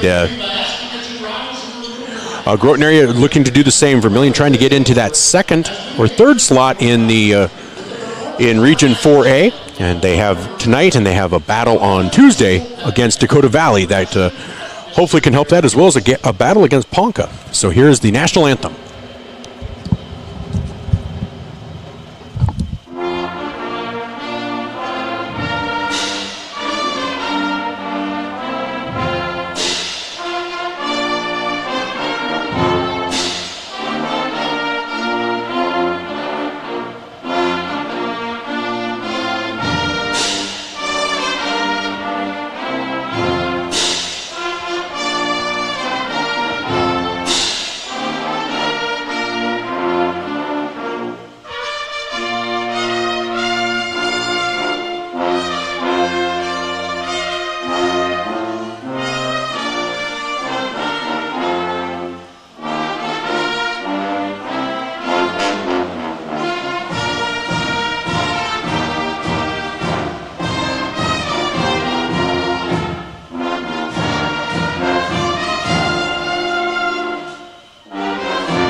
And that was the national anthem by the Pride of Vermillion Band for the Vermillion High School, as we get ready to bring you the starting lineups, brought to you by Central Farmers Cooperative. First, for the visiting Groton area Tigers, coached by Brian Dolan,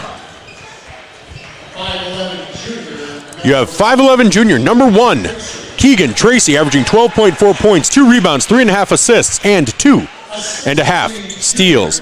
6'3" junior guard, number 4, Ryder Johnson, averaging 17.5 points, 4.3 rebounds, 1.6 assists, and 1.5 steals. 6'4" junior guard, number 5, Becker Bosma, averaging 7.5 points, 6 rebounds, 2.5 assists, and 1.7 steals. Then number 22, a 5'10" freshman, Carson Zach, averaging 7.4 points, 2.7 rebounds, and 2.5 assists, and 1.3 steals. And then finally, 6'6" junior, number 30, Gage Sipple, averaging 7.2 points, 6 rebounds, 0.7 assists, and 1.1 blocks per game.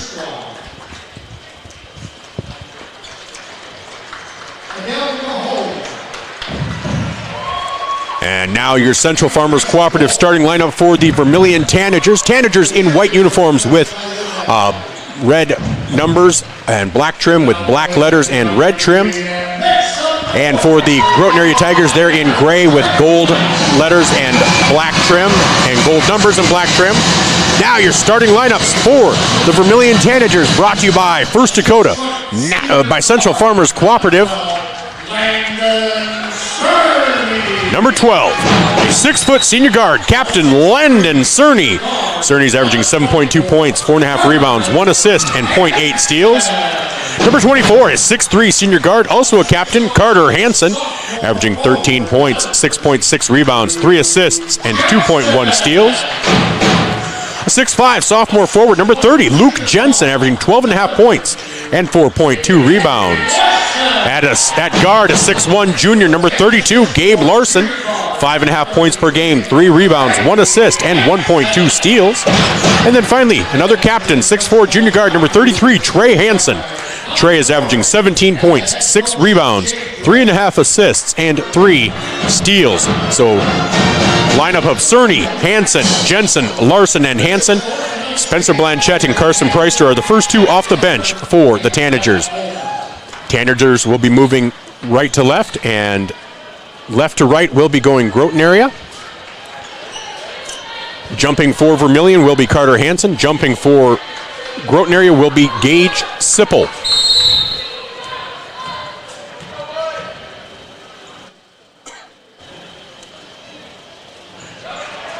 And Groton area will win the tip.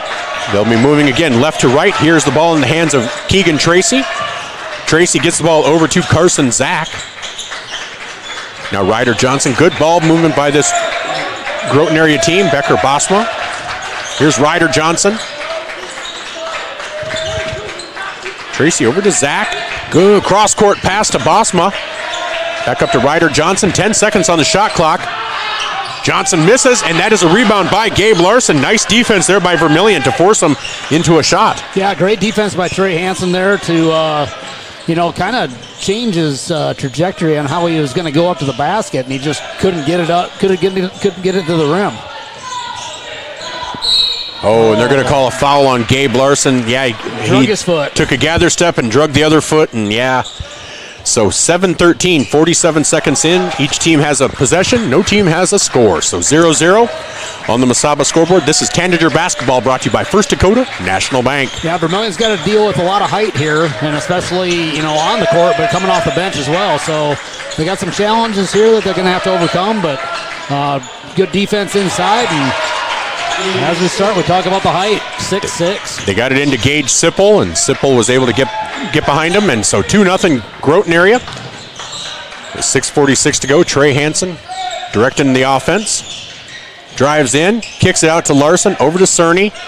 Luke Jensen, back to Larson. Good ball movement. Carter Hansen will drive in, into the paint, up with the right hand, and banks it in. Nice job by Carter Hansen. Carter against Beersford didn't have any points, so it's nice to see him get on the board. Yeah, good start for Carter. Good couple possessions for the Tanagers here, so just play some good defense and create some havoc and maybe get a turnover. There's a long three-point attempt, no good by Becker Bosma. Rebound by Trey Hansen. Pass into Landon Cerny, and they're going to call a travel. I thought it was basically kind of because he got run into. I mean, I'm okay if you don't want to call a foul, but I don't know whether you call a travel. But 2-2, 6 minutes to go here in the first quarter. Here's Keegan Tracy over to Carson Zach. Becker Bosma.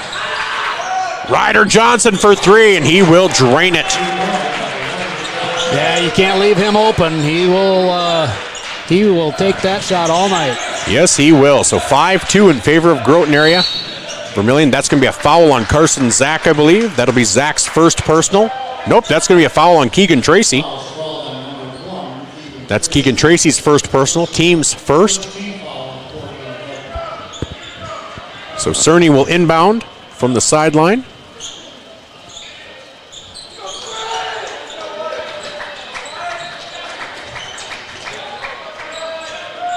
Here's Trey Hansen driving in.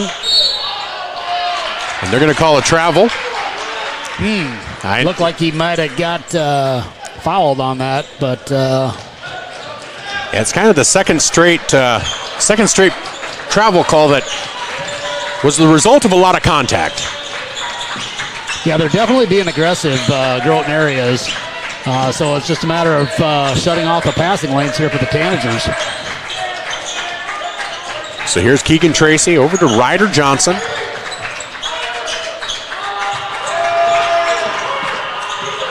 Carson Zach, nice job by Carter Hansen to knock that pass away. Gets it over to Keegan Tracy. Ryder Johnson for three, dead on, and he will hit it. Wow. Good defense for Vermillion for about 25 seconds. It was just that last second and a half that it was all it took. Ryder Johnson, a great player, averaging 17.5 points per game. 8-2, Vermillion trails with 4:42 to go here in quarter number one.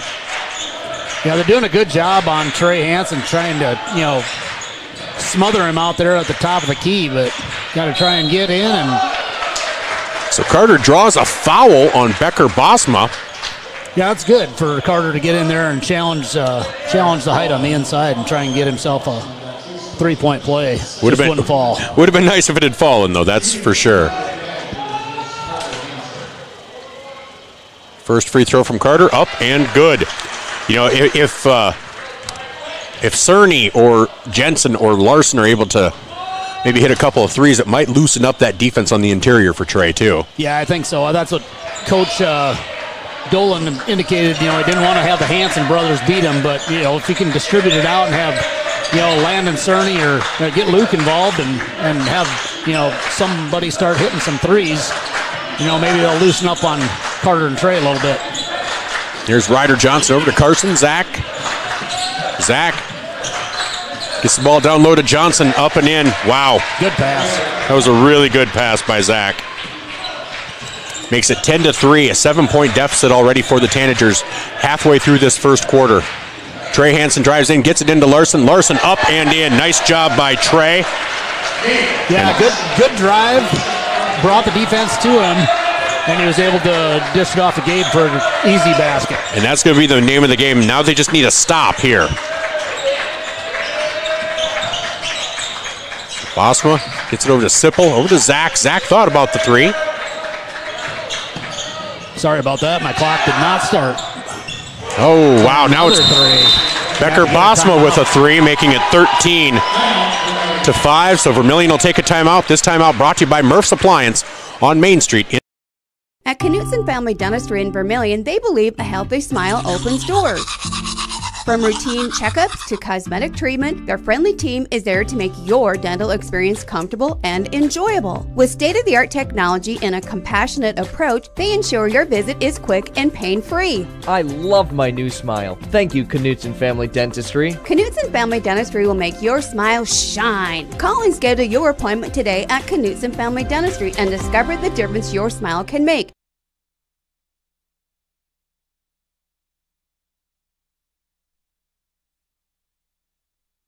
Welcome back to Vermillion Tanager basketball as they clean up a wet spot on the Birdcage floor. With 3:26 to go, we came out of a Murph's Appliance timeout taken by Vermillion, trailing 13-5 on the Masaba scoreboard. This is Tanager basketball, brought to you by First Dakota National Bank. Here's Landon Cerny in the corner. Hansen drives into the lane, lays it up and in. Nice job by Trey. Makes it 13-7, and that's what he's going to have to do. But long three-point attempt. Dang, and they're going to drain it. That was Keegan Tracy with a three. That's the fourth three-pointer of the game for this team. Everybody from the Groton area being able to hit the long ball. Gabe Larson for three, and he's going to drain it. Gabe Larson, he now has 5 points, 16-10 in favor of Groton area. Just need a stop. They have not gotten a stop so far tonight. That's the biggest issue. Yep, that's for sure. And it's good to see Gabe hit a three, get, like we talked about earlier, maybe pull some of the defense off of Carter and Trey. Good defense. And there's a stop, rebound by Cerny. Big possession here, down 6, get a basket. Trey goes in, lays it up, and you're exactly right. Now it's down to a 4-point deficit. This is like a track meet. It really is, just back and forth. This is where you're glad you're not running a camera, that the huddle has to do the work for you, because holy moly. Yeah, the huddle cam is going to get a workout tonight, I think. It is. Zach drives in, little turnaround jumper, and he'll drain it. 18-12. Really good move in the lane. It really was. Just he got himself just enough separation.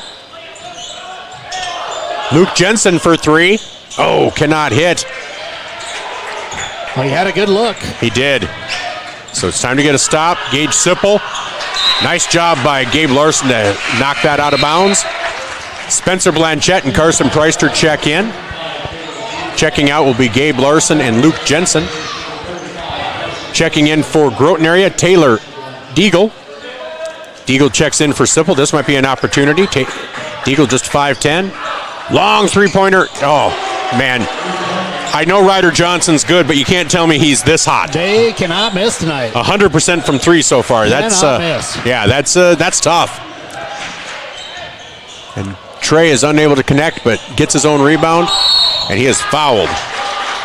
Good drive by Trey, just couldn't get it finished. I thought he got fouled on the way up on the shot, but he could take the foul on the way down, I guess. So that's a foul on Deagle. That's Deagle's first. Makes his presence known early. And so, yeah, they called it on the floor. Oh, I thought he was in the motion of shooting. Evidently not. I thought so, too. But here's Carter Hansen, guarded by Zach. Little jumper. Wow. Oh, I thought he got fouled there on the way He did, up. and that's what Carter's saying. Carter doesn't miss like that unless there's something physically affecting his shot. And yeah, I'm pretty sure he got his wrist hit, and there's a travel go the other way. So there's a travel on Johnson, so 21-12, a 9-point lead for Groton area. Man, they are shooting lights out tonight. Yeah, have they missed a shot tonight? It doesn't feel like it, that's for sure. That's that reverse psychology, right? Exactly. You say something and then they start missing. Yeah, see, we're going to have to rely on steals because they will never miss a shot again. So Trey looking to clear the lane. Trey kicks it out to Carter. Carter drives into the paint, kicks it out to Trey.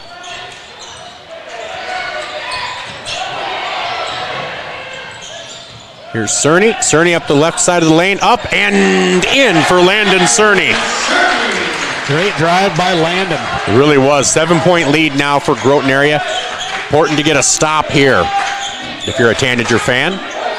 So here's Bosma over to Johnson. Student body wants some defense. Exactly. Here's Keegan Tracy. Back to Johnson.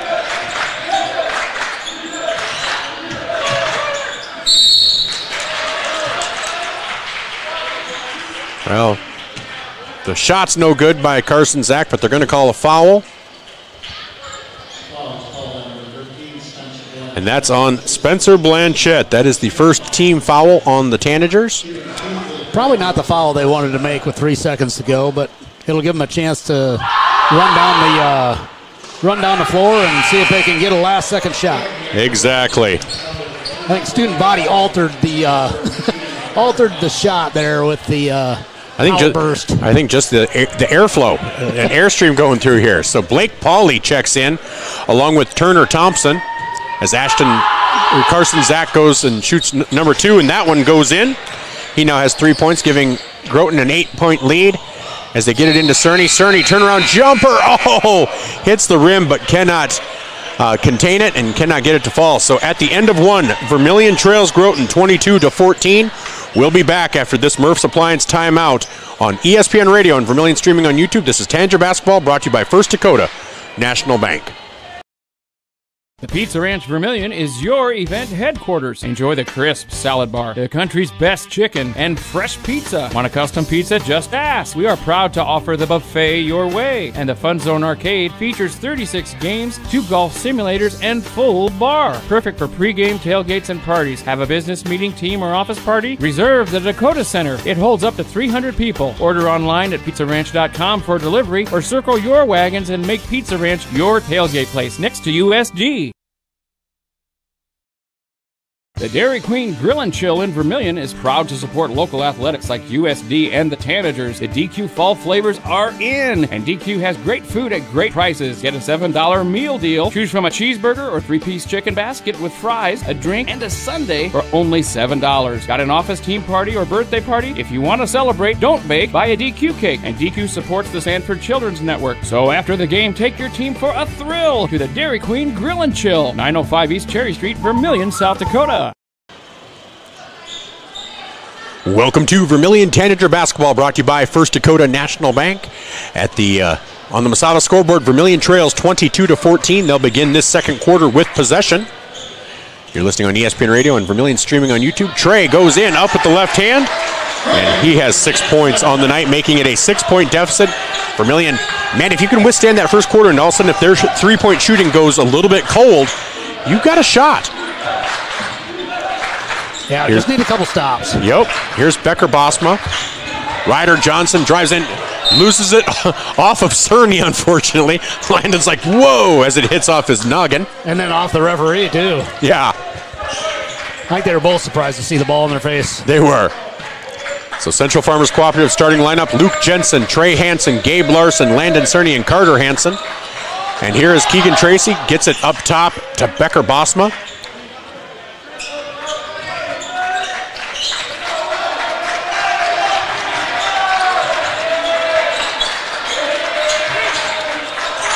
Becker Bosma for 3. No, that is off. Trey Hansen with the rebound. Trey Hansen drives in, scoops up, and he's going to be fouled on the shot. And that's what we're going to need to see. Yeah, Trey doing a great job getting down the lane, finding the open path to the hoop. And what that's going to do, hopefully, draw a few more people in on him, open up somebody else. Trey hits the first free throw. Cuts it down to a 5-point deficit now.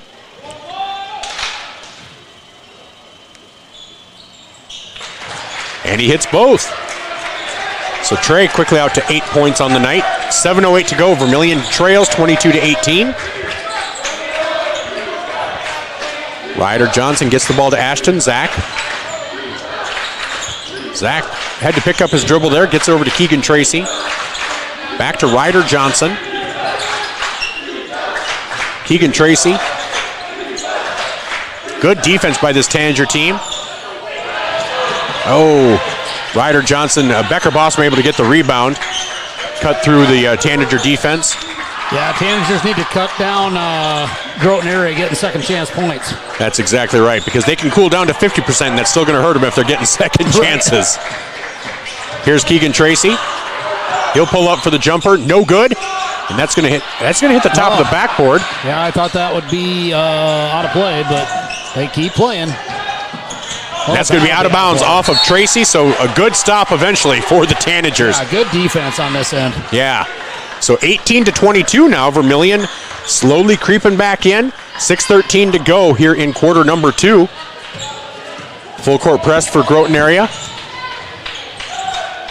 Nice job by the Tanagers to break through. They have really bottled up Luke Jensen. He has not even touched the ball more than once or twice.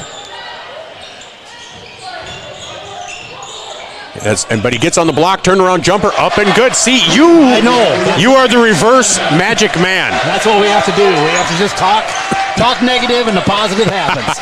So Luke Jensen with the little turnaround jumper makes it 22-20 in favor of Groton area, whose shooting has cooled off. But, it could easily get hot in a hurry. So here's Taylor Deagle, guarded by Gabe Larson. Nice job by Trey Hansen with the steal. Trey into the paint, up and unable to get it to fall, but he is fouled. We'll see who that foul is on. That foul is going to be on Keegan Tracy. That's Tracy's second. He's their second leading scorer on the season. That's great defense, picked his pocket, and just about had a three-point play. Just about. Trey's first free throw, up and good. This one, Trey's looking to tie it back up here, but they bring back in the big man, Gage Sipple, the 6'6 junior forward. As Tracy checks out, Jaden Schwann checks in as well. And Trey Hansen has tied it up. It is now 22-22 with 5:22 to go in the second quarter. Yeah, good little mini run here by the Tanagers to tie the game. So here's Schwann.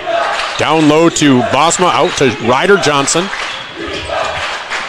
Out to Ashton Zach for three. Zach will hit it. Zach is really, for a freshman, very poised, calm, cool, collected. He is. And they called an offensive foul. Who'd they call it on? On Trey. Wow. I don't know about that. That looked like I'll be honest, I didn't play to me. I didn't think I saw a foul for anybody. No, I just thought it was 2 points. Yeah. All right. I mean, that was an interesting one. 25-22, 4:42 to go. So you get it down low to Sipple. And Sipple's able to muscle his way in. That's quickly back out to a 5-point lead for Groton area.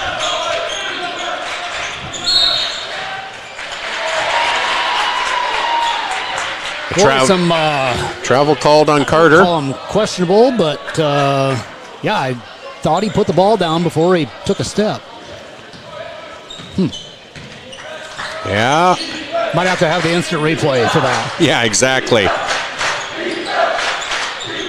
Here's Becker Bosma for three. And just like that. Just like that, it's back to an 8-point lead. Shot clock has not moved, so they're going to have to take a timeout, as the shot clock didn't move at all. So 4:28 to go. Vermillion had tied it at 22. It's now 30-22 in favor of Groton area, as their three-point shooting has returned. The shot clock didn't move, but my clock did, so I've reset it.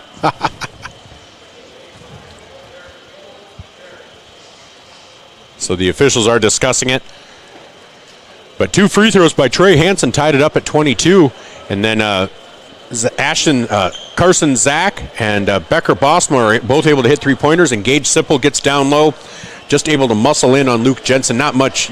I don't know what Luke could have done differently. He's just outsized. Yeah, I don't think he could have done anything different. I think he played good defense. It's just good shot by Groton area to take advantage of it.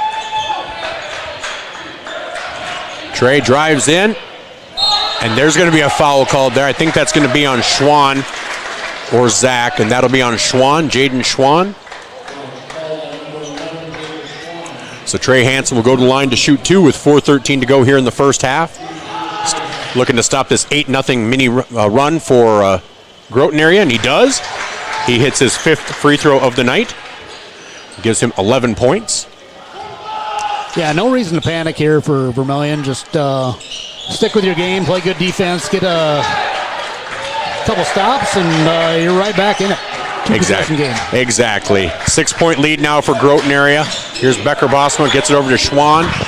Over to Zach for 3. No, off the back iron. Rebound into the hands of Zach, though.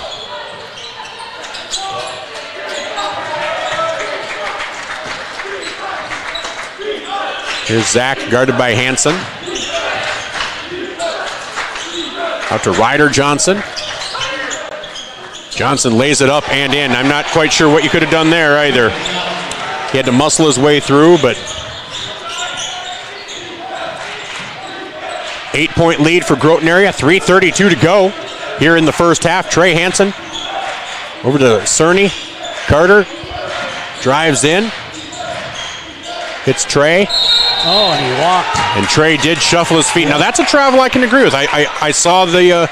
Yep, I think he went to pass it to Landon in the corner, and I think he decided to shoot, and in between, he decided to shuffle. And that Coach Drake wants to take a 30-second timeout, so we'll take a 30-second timeout as well. Brought to you by Murph's Appliance. Truckers, commercial fleet, car owners, when you need a DOT inspection, you need a battery, oil change, diagnostic, or specialized tire service for farm, auto, and heavy equipment, JFI will get your vehicle repaired and washed and back on the road. JFI proudly supports Vermillion Tanagers, the community of Vermillion, in business for nearly 100 years for a reason. JFI is the best, and that's no lie. JFI 1218 Compton Court, Vermillion. Welcome back to Vermillion Tanager Basketball, brought to you by First Dakota National Bank. We're coming out of that Murph's Appliance timeout taken by Coach Drake. Vermillion down to 3 timeouts now, trailing 32-24. Here's a long pass to Schwann, down to Sipple. Sipple guarded by Jensen. And Sipple misses. Rebound there by Trey Hansen. Hansen pushing the matter up. So he's going to drive. Great job by Luke there on this end of the floor with the defense. Just need to... get some of those threes to fall. Good steal. Cerny with the steal up to Carter Hansen. Nice job there. That's exactly what we needed. Yeah, good stop. Turnover. We'll take it. 2:44 to go. 6-point deficit. Get another stop and get within 3 or 4. Here's Bosma on the outside. Gets it to Ryder Johnson. Pull-up jumper from the baseline. No good. Rebound, Gabe Larson. You love seeing Larson sky high for that one. That's the stop we needed. Now we need to get a basket. It is. Trey Hansen pull-up 3. And Trey drains it. Trey's first 3 of the night. Trey makes it a 3-point deficit. 2:12 to go here in quarter number 2. On the Masaba scoreboard, Vermillion trails 32-29.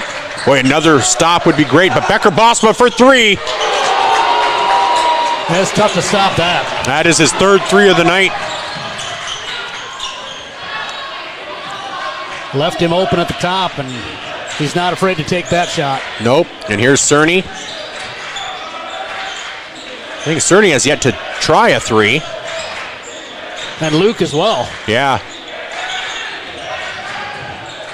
Carter in the paint, hits a cutting Landon Cerny, up and in. Great look by Carter to see Landon cutting him down the baseline. I'm surprised they didn't call a foul there. They've called less contact for more. But that is for sure. I thought he got hit on the way up too. Ryder Johnson for 3. Oh, in and out. Rebound by Landon Cerny.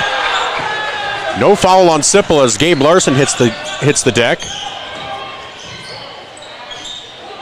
Trey with the baseline jumper, no good. 35-31 in favor of Groton area. Sipple, little turnaround jumper, up and in. I will say down there, I wish they would have worked it inside more to a little easier shot. Get that back within one possession.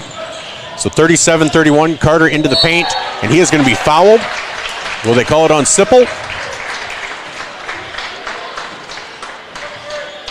Yes, that will be a foul on Gage Sipple, his first, as Carter Hansen will go to the line to shoot 2. Fourth team foul there on Groton area, so one more will put Tanagers. And Carter hits the first one. As Keegan Tracy checks in, Jaden Schwann checks out. Gabe Larson checks out. Spencer Blanchette checks in. So 46 seconds to go, 35-second shot clock. Maybe get a stop, come back. And you're only down 4 here, so. Exactly, get a stop. So 37-33 with 45 seconds to go, 33 seconds on the shot clock. Vermillion looking for a stop here. Tracy guarded by Spencer Blanchette. Carter Hansen on Ryder Johnson. They get it down low to Gage Sipple. That's a charge. Oh, and they called that on Spencer Blanchette. I thought Spencer had position underneath there. Maybe he was too far underneath the cylinder. I don't know. Looked like he had position, did not move his feet. It really did. Wow, that's a tough call. Almost feels like that almost a no call would have been more appropriate. I don't see it being a block, but Sipple misses the free throw. 30 seconds to go. Vermillion trailing by 6 now.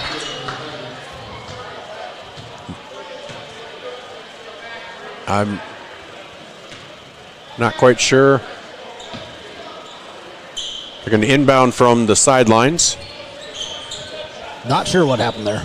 No, me neither. So Landon Cerny with the ball on the sidelines. Gets it into Trey. Full court press. 27 seconds to go. Trey guarded by Carson Zach. Out to Carter Hansen. 16 seconds to go. Over to Blanchette. Blanchette to Trey Hansen. Trey at 10, 9, 8. Trey drives in. 6, 5. Into the paint. Up and put back. No good. Oh, man. Two bites at the apple and unable to pull it down. So that's the way the first half will end. Vermillion trails 39-33. They did cut that deficit by 2 in that quarter. But we go to half with Vermillion trailing on the Mesaba scoreboard 39-33. We'll be back with our Fast Auto Glass halftime show in just. Are you ready to start a career with an exciting team? Thermobond is looking to add to our team of experts. We offer competitive wages, a positive work environment, and on-the-job training. Thermobond is headquartered in Elk Point, South Dakota, and for over 30 years we've been providing lightweight and precast solutions for multiple industries nationwide. Check us out and see if you'd like to start a new career with us today.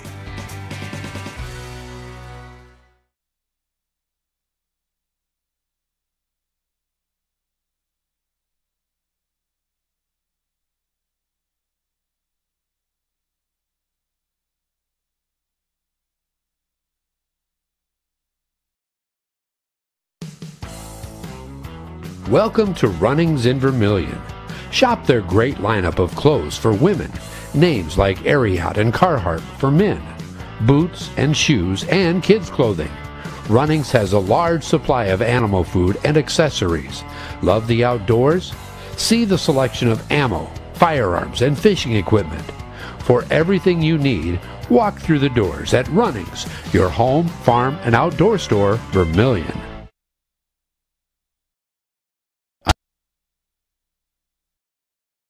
I'm Blaine Olson, owner of Blaine's Body Shop in Vermillion. I grew up here, graduated here, and now have a business here. I'm proud to serve the community that has helped me live this dream. I have top-notch equipment, the latest in training, along with a work ethic and the desire to serve you. Should you need repairs in the future, please remember Blaine's Body Shop across from Polaris on the Highway 50 bypass in Vermillion. Blaine's Body Shop.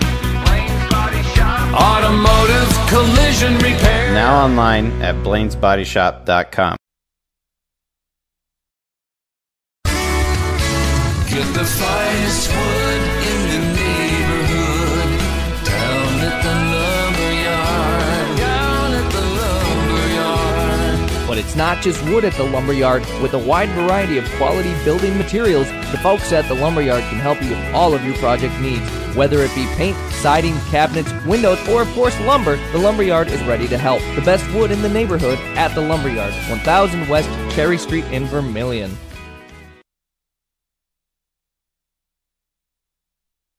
Welcome back to Vermillion Tanager Basketball, brought to you by First Dakota National Bank. I'm Michael Schumacher alongside Chad Peterson. We're at the half on the Masaba scoreboard. Vermillion trails 39-33. This is the Fast Autoglass halftime show.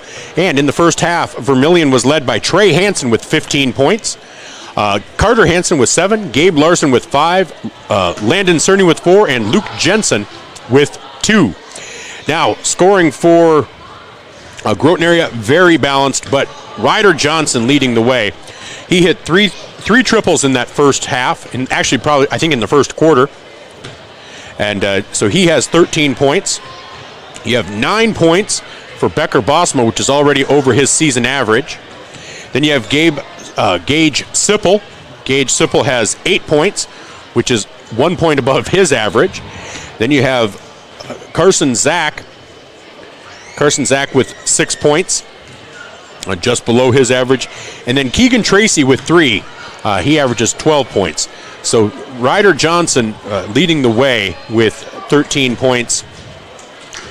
Balanced scoring for them, but we were talking, you have to count with that hot streak that they had in that first quarter and not missing, getting some rebounds. For Vermillion to then come back, they tied it up at 22. They then got it back out to an 8 or a 9 point lead, and then Vermillion came back and even had a chance there with Trey at the end if one of those could have gone in, only being down 4.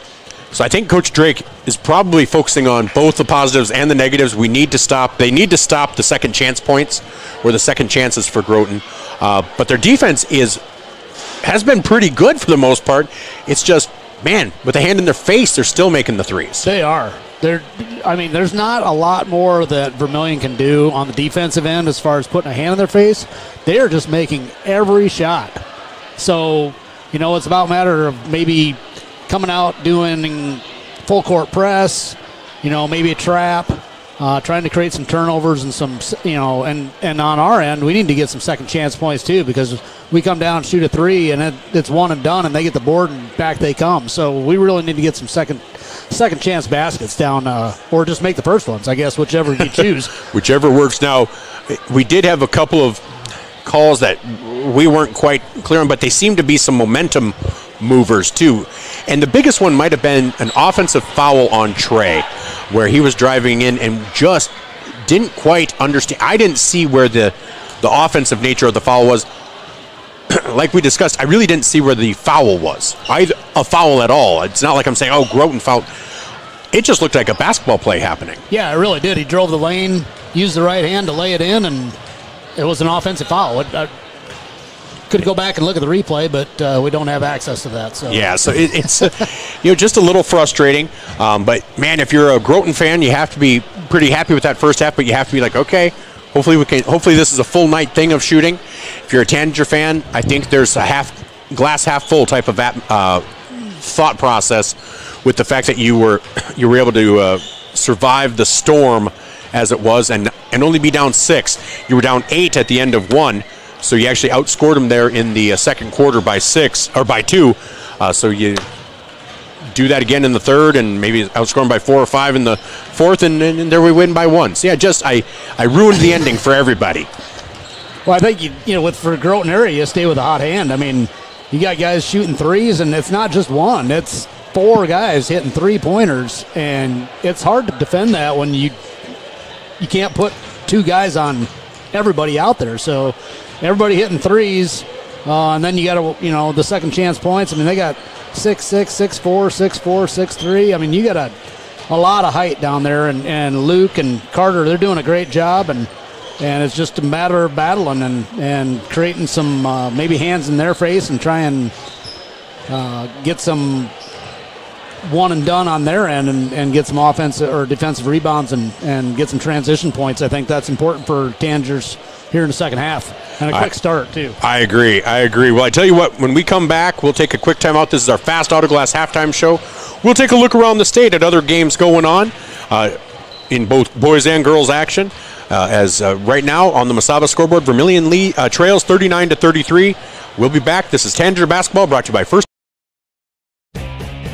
Midwest Ready Mix and Clark's Rentals are your locally owned and operated ready mix and rental companies available in both Yankton and Vermillion. The Oshkosh front discharge mixers allow for easy placement of concrete, and they're nearly unstoppable. More of a do-it-yourself fan? You can also get all your hand tools, mini excavators, skid steers, aerial lift equipment, and more for any job you need to get done. Choose Midwest Ready Mix and Clark's Rentals as your concrete and rental equipment headquarters of Yankton and Vermillion. This is your invitation to thrive in Yankton, South Dakota. Nestled on the bluffs of the Missouri River, plenty of outdoor adventures are waiting. Whether you work remote or in a traditional office, we have a spot for you. Quality health care, diverse manufacturing, progressive school system, Mount Marty University, and so much more. Explore with family and friends.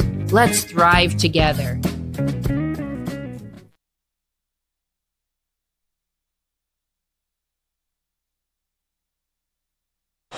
Welcome back to Vermillion Tanager Basketball. This is the Fast Autoglass halftime show where Vermillion trails 39-33 on the Mesaba scoreboard. Tanager Basketball is brought to you by First Dakota National Bank. Alongside Chad Peterson, I'm Michael Schumacher.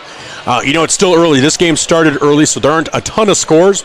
But let's look at boys Class B. Edgemont beat Newell 58-41. Britton Hecla leads Langford area 34-32. Esteline Hendricks leads Coleman Egan 50-44 with 1 minute to go in the third. And Gayville Vollen, after one, leads Bridgewater Emery 13-5. In Class A boys, Britton Hecla over Langford area. Millbank leads Aberdeen Roncalli 26-24. Those are the only score updates there. And the only score update in AA, Harrisburg defeats Aberdeen Central 57-29. In girls action in AA, Mitchell leads Sturgis by 19 with 5 minutes to go. O'Gorman beat Rapid City Stevens by 23. Huron and Spearfish tied with 6 minutes to go. And we are back. And, I think they cut the halftime a little bit short. Last I looked, there was a minute up there. And so Groton area will begin with possession. The Central Farmers Cooperative starting lineup for Vermillion here in the second half. Same as each other quarter. And there is a miss on the three and a rebound by Cerny. So that's the way we need to start. But it's Trey Hansen, Carter Hansen, Gabe Larson, Luke Jensen, and Landon Cerny. Carter gets in. Coach Drake is not happy with that traveling call. Carter was getting jostled around, and that's like the third or fourth call kind of like that. Yeah, that's going to frustrate Coach Drake. The calls that are going against the Tanagers and maybe not calling them both ways. Yeah, that Coach Drake was not happy with that call as they get the ball up to Becker Bosma. That was a travel. And that was a travel. At least they called that one. Yep, then we would have had an issue. We would have really had this okay. Yeah, there was no question on that.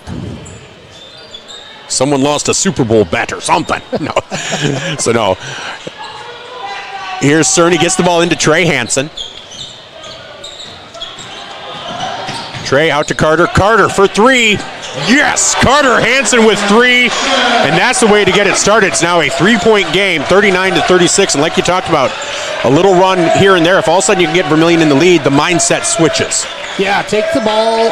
And, Trey's been doing a lot as far as distributing the ball. But, yeah, right there, get a stop, get a one and done like we said. And here come the Tanagers. And that floater...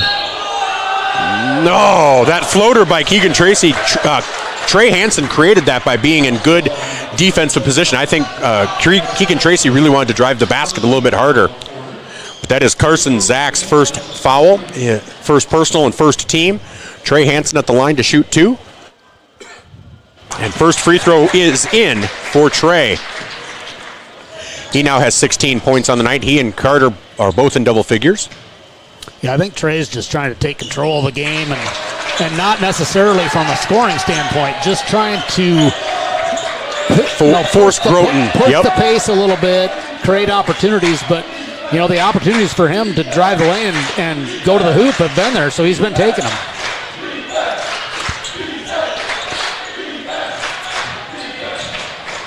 There's a steal by Trey Hansen off of Ryder Johnson. And there's going to be a foul by Carson Zach as Trey Hansen goes to the line to shoot 2 more. And that'll be Zach's second team.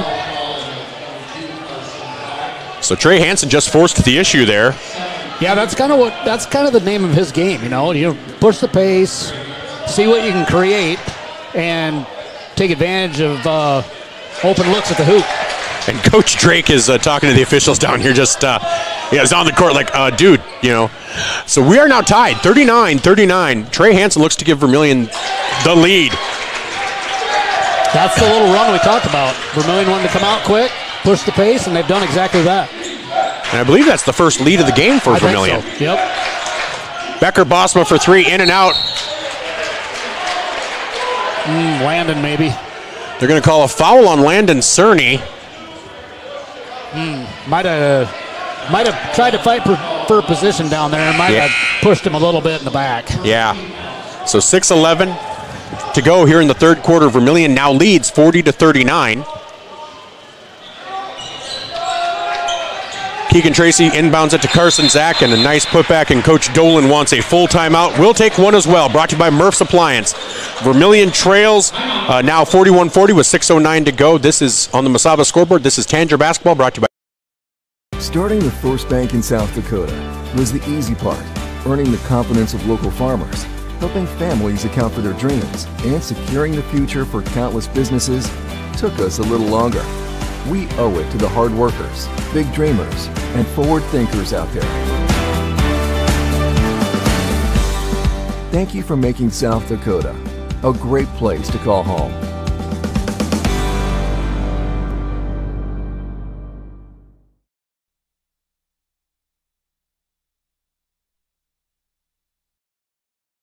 If you want somebody to come into your home and fix everything right the first time, look professional, act professional, treat you with respect, you gotta call Kaylin's. When they come in, I feel that they want to be there. I feel that they want to help me.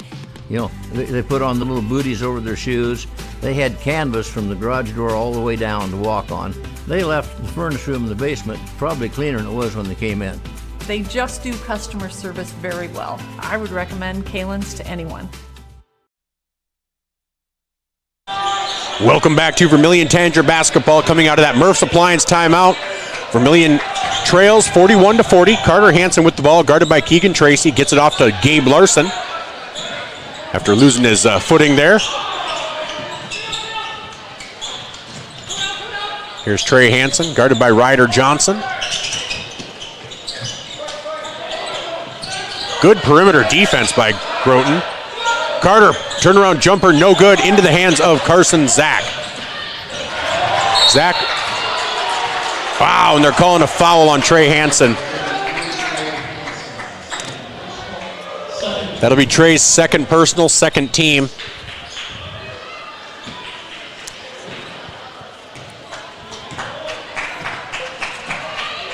And Trey had knocked the ball away, so it was a loose ball. That's the both going for the ball, and yeah. Evidently, he was just out of position. So Ryder Johnson fouled by, they're going to call that one on Trey? I think that was on Luke, I think. That's what I thought, too. I thought it was on 30, but. So Ryder Johnson hits his first free throw. They haven't put up who the foul was on. No, they did put it up on Luke. They just didn't change it up there. So, okay. All right, so 43-40 now as Johnson hit both free throws.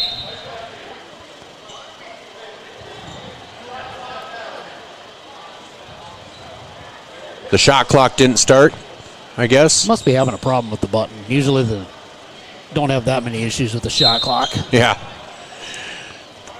So here we go. Problem with my button here that I'm having on my clock. They're not connected, I promise. Trey Hansen for three. Oh, just off the iron, but rebound there by Carter.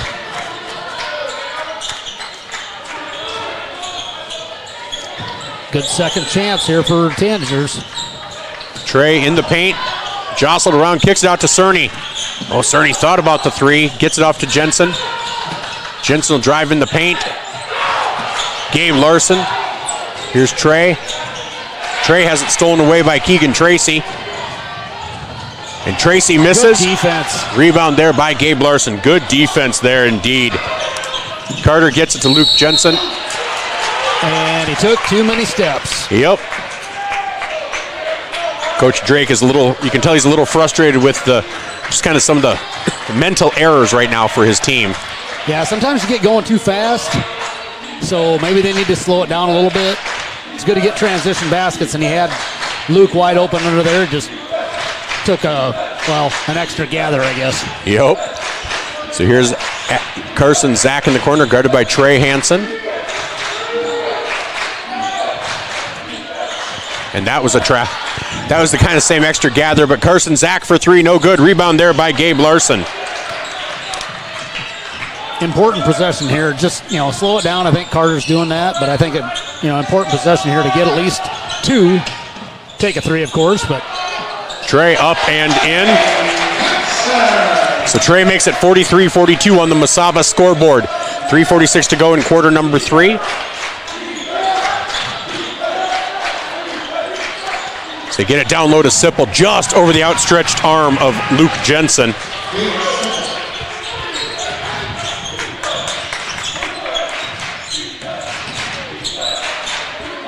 So 3:26 to go, over halfway through this third quarter. Luke Jensen for three, drains it. Those are the opportunities we're talking about. Luke has not had any opportunities, and you give him a chance, he's going to take advantage of it, and it's going to hurt you. That's exactly right. We're tied at 45. Carson Zach dribbles through the paint, lost a little bit of control. Oh, Carter goes for a steal on Ryder Johnson, and Johnson makes him pay with a three-pointer. Back to a 48-45 lead for Groton area. Yeah, just trying to be a little too aggressive there.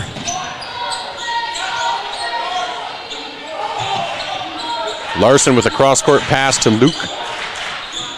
Here's Carter at the free throw line, gets it out to Cerny. Cerny for three. Cerny drains it. Landon Cerny with his first three-pointer, and it's going to be a full timeout taken by Coach Drake. We're tied at 48 on the Masaba scoreboard. 2:33 to go. This is Tanager basketball, brought to you by First Dakota National Bank. This timeout brought to you by Fuller Digital Solutions started small, but now we're growing as FDS provides live streaming coverage for over 20 schools across 3 different states on our Fuller Digital Solutions YouTube channel. Subscribe to get notified when we go live for your school events. Big events are captured live, and your business can get noticed with advertising during our live streams. Local talent and camera operators are encouraged to contact us too for future employment. No experience necessary. We will train. For information about advertising or working with Fuller Digital Solutions, email us and follow us on Facebook.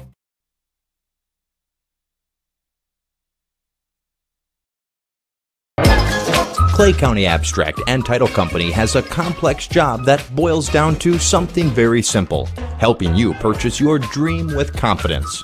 When investing in a new home, a new site for your business, or piece of property, you want peace of mind that the property is truly yours. Clay County Abstract and Title Company has been doing just that since 1946. Clay County Abstract and Title Company, proud supporters of Vermillion activities and proud to be a part of your dreams come true. Welcome back to Vermillion Tanager basketball, brought to you by First Dakota National Bank. That'll be an offensive foul on Groton. That's on Gage Sipple, sorry, I said Gabe. Gage Sipple, his second, team's third, as they get a pass in. Tied now, 48-48. Carter thought about the three.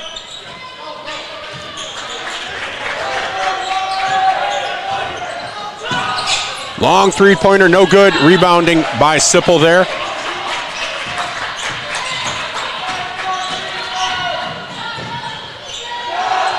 Three-pointer for Bosma. No, in and out. Oh, that's going to be a foul on Cerny as Sipple did get that ball, but it'll be on the floor, so it won't result in free throws. Oh, are they saying he's shooting? What? Oh, I don't know about that. I thought he was on the floor. Wow, so Sipple goes to the line to shoot two. Again, back to the replay, evidently. Yeah, Sipple hits that first free throw.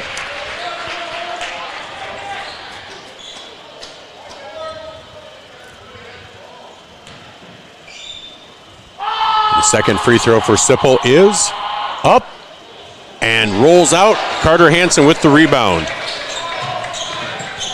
So 49-48, Vermillion trails. Jensen. Looked like that was knocked out of his hands, but they're going to give it to Groton area, go the other way. Yeah, I think Luke wanted to foul. I thought it should have been at least off of Groton area, but it goes in Groton's direction.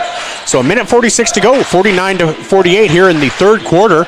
Vermillion has outscored Groton area in this quarter by 5, but they tied it so early that it feels it's frustrating for the last few minutes. But there is a double dribble on Becker Bosma. They tied it so early that it does. You don't get the feeling that we've outscored them this quarter. Yeah, we just went on a quick run, and there's another one of those calls where Carter. They say he takes a step before he puts the ball down, but I don't think he's doing that. I really don't. No, and Coach Drake doesn't agree either.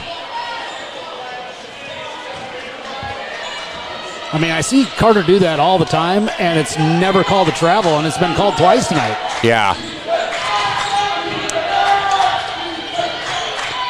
Trey trying to pick his pocket. Yep, and he does. Trey with the steal. Gets it across midcourt.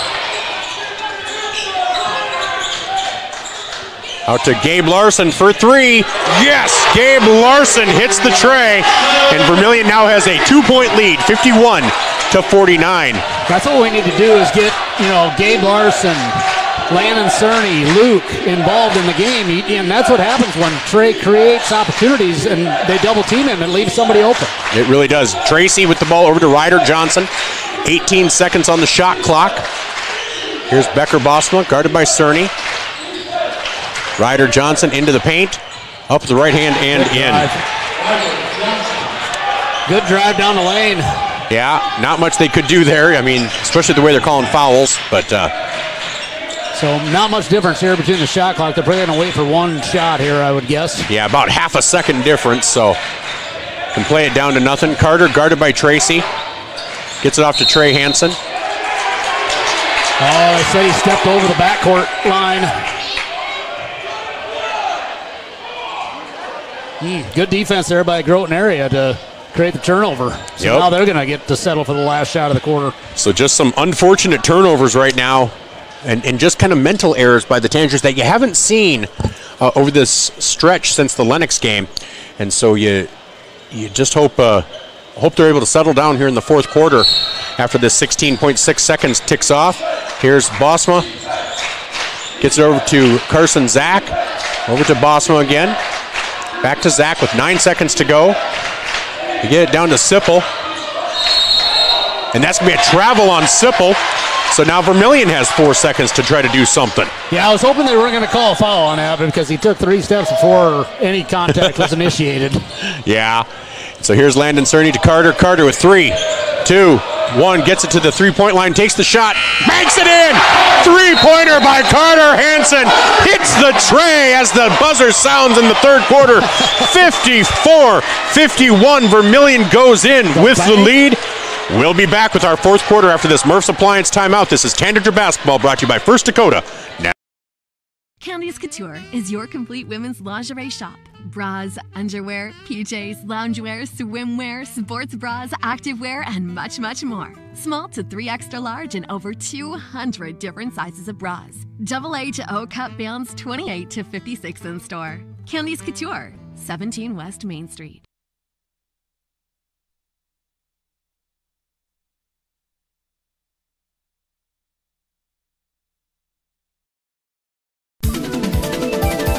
Slumberland Furniture in Yankton, the place to shop for your next new mattress. Find brands like Stearns & Foster, Nectar, and the hottest selling mattress, Purple, measured for your comfort and a dream-laden night's sleep. There's the new Adapt by Tempur-Pedic as well. Slumberland Furniture has Flex Steel furniture too, comfy and classy. That's Slumberland Furniture, 2401 Broadway, Yankton. Welcome back to Vermillion Tanager basketball. Vermillion leads off a banked three-pointer by Carter Hansen at the buzzer of the third quarter to lead 54-51 on the Masaba scoreboard. As we head into this fourth quarter, they're going to call Keegan Tracy for his third personal. That'll be the first team foul of the quarter, though. So Keegan Tracy is the first player to earn his third foul. Here Trey gets the ball into Carter. And there's a blocking foul on Carson Zach. So Zach is the second player to get to 3 fouls. And that's quickly 2 team fouls. They have 1 foul up there for Vermillion, but we haven't been called for a foul this quarter in the first 20 seconds, have we? So. No, I don't think so either. Okay, I was just double checking. So here's Gabe Larson. Carter Hansen guarded by Tracy. Carter gets it over to Gabe. Gabe for 3. Oh, off the back iron. Nobody there to catch the rebound. Bosma gets the rebound, though. Here's Ryder Johnson over to Bosma for 3. No good. Rebound, Landon Cerny. You love seeing rebounds. One and done. That's what we need to see. That's what we need. And here's Trey Hansen. Trey Hansen up and in. Beautiful move by Trey Hansen. He now has 21 points on the night. So Vermillion with their biggest lead of the game at 56-51. Keegan Tracy guarded by Landon Cerny. You feel a little momentum switch here. Just that three-pointer at the end of the third quarter really might have taken a little bit of air out of their sails. It did. Nice job, but what? The play. Okay, so the official who was right there didn't say it. This has got to go to Vermillion.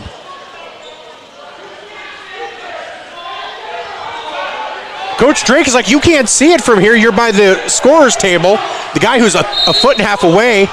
Yeah, he was at the midcourt line, and he called it, and the guy in the baseline didn't call anything, so I don't know about that call. Coach Drake is legitimately upset, and now they're going to call a foul on Carter Hansen. That's Carter's first personal. I don't know how you can think you're in this position. You can see better about if your feet are on that baseline than the guy on the baseline. Yeah, I'm not sure what he really called. So 30-second timeout taken by Groton area. We'll be back after this 30-second timeout brought to you by Murph's Appliance. Todd's Electric, your full-service electrical contracting company. Todd's Electric services residential, commercial, agricultural, and industrial customers. From the simplest service call to the most complex design build project, Todd's Electric has the expertise to do it right. Call Todd's Electric for all your electrical needs. Todd's Electric, helping you control all things electric. Except for lightning. Todd's Electric. Go Tanagers. Welcome back to Vermillion Tanager basketball, brought to you by First Dakota National Bank. That timeout brought to you by Murph's Appliance. Vermillion leads 56-51. Oh, the putback by Ryder Johnson, no good. Or on the inbound, rebound, Landon Cerny.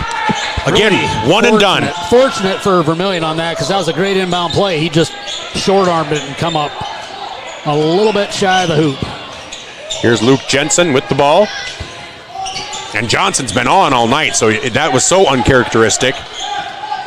Here's Carter Hansen, guarded by Carson Zach, up in the paint, and no good, but that's going to be Zach's fourth personal. Great drive down the lane by Carter. Just couldn't get it to fall, but went to the floor hard. So with a 5-point lead, Vermillion's Carter Hansen goes to the line to shoot 2. 6:10 to go here in the quarter number 4. First free throw just short. Free throws are going to be important here. They are. Because they got 3 team fouls already with 6 minutes to go. So odds are in the favor of the Tanagers that we're probably going to be shooting free throws. That's exactly right. And he hits 1 of 2, gives Vermillion a 6-point lead. So Ryder Johnson directing traffic. Gets it over to Carson Zach, who has 4 fouls. Here's Ryder Johnson, quick trigger on the 3, no good. Rebound into the hands of Landon Cerny via Gabe Larson. Gabe Larson fought Sipple for that, and that was the key. Yep, for sure. Gabe Larson outsized by about 5 inches there. That pass to Landon Cerny, saved by Cerny in front of the Tanager bench. Carter Hansen gets it over to Cerny, who wasn't quite expecting it, but recovered. Carter was going to the hoop with that one. Yeah. Little floater by Trey, no good. Rebound by Trey, and that's going to be a foul, I think, on Sipple. Great second effort by Trey Hansen. He knew he missed it, and he just fouled his own shot. Oh, no, that's on Carson Zach. Zach has fouled out. Oh, my. That's a big loss for Groton area. That is their floor general there as a freshman. Yep, and that brings in Jaden Schwann. That's going to make things interesting, bringing the ball up. It really is. Plus, he was such a pest on defense. Oh, for sure. Trey misses his first free throw. He was 10 for 10 up until that point. He's now missed 1 in a row. So that's that reverse. Right. There we go. It worked. Every time. All right, Vermillion now out to a 7-point lead. 5:28 to go. This is almost a must-have possession for Groton area, I think. I think they need to have some sort of basket here, whether it's a 2 or a 3. Exactly. Here's Schwann in the corner, gets it over to Bosma. Keegan Tracy. Looked like he shuffled his feet. Well, that's what I'm seeing too. I'm seeing what they call on Carter. It feels like Bosma really does it a lot. It feels like, but that'll be on Landon Cerny. That's his 3rd personal, 2nd team foul. Keegan Tracy on the baseline to inbound, gets it up top to Schwann. Schwann gets it over to Ryder Johnson.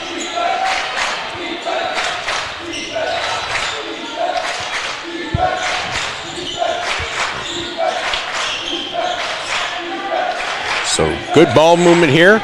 Here's Becker Bosma. He drives in, gets out to Schwann. Schwann for 3. Oh, wow. You don't get many bounces like that. Friendly home court roll for the visitors. Exactly. 58-54, 4:39 to go. Tanagers in the lead on the Masaba scoreboard. Luke Jensen drives in, up at the left hand, and he's going to be fouled by Schwann.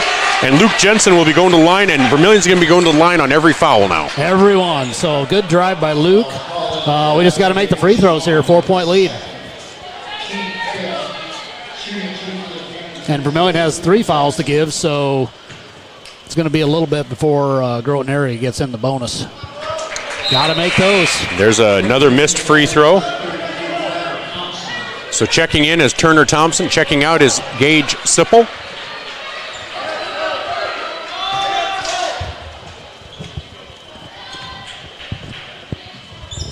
And he does hit the second. So back to a 5-point lead for the Tanagers.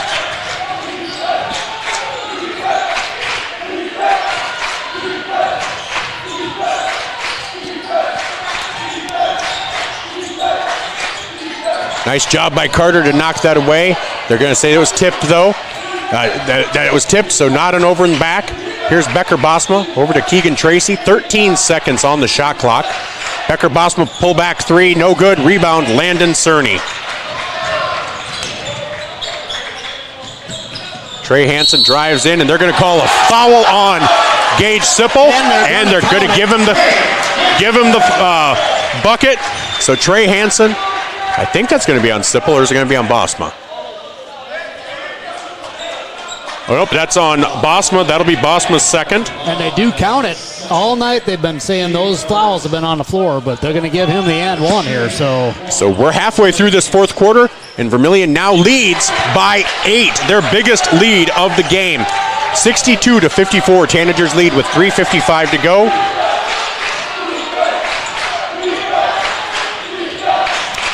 Another stop here, and you really start to feel good. You know, I mean, you feel like you have a lot of positive energy and momentum. Yeah, almost a must-have possession here for Groton area. Ryder Johnson, and get one. Man, Ryder Johnson got that, and a foul. Yeah, they really needed that basket to stop the momentum. They did, and the foul's called on Gabe Larson. So Ryder Johnson goes to the line to shoot the and 1. It's now a 5-point lead for the Tanagers. 62-57, 3:35 to go. Trey Hansen bring the ball up, guarded by Keegan Tracy.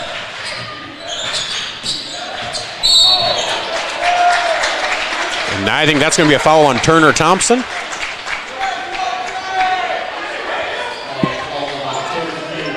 And this is where we said the free throws are going to be important because you got 3 minutes to go, and every foul we get 2. Yep, and so if we can make them just like that, that's a good one.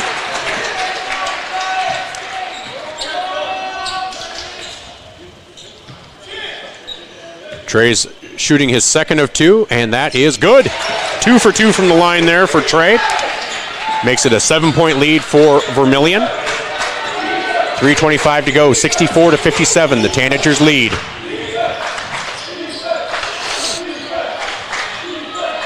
Ryder Johnson gets it over to Jaden Schwann.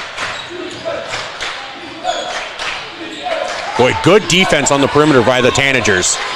Not giving them open threes. 12 seconds on the shot clock. Johnson will drive in.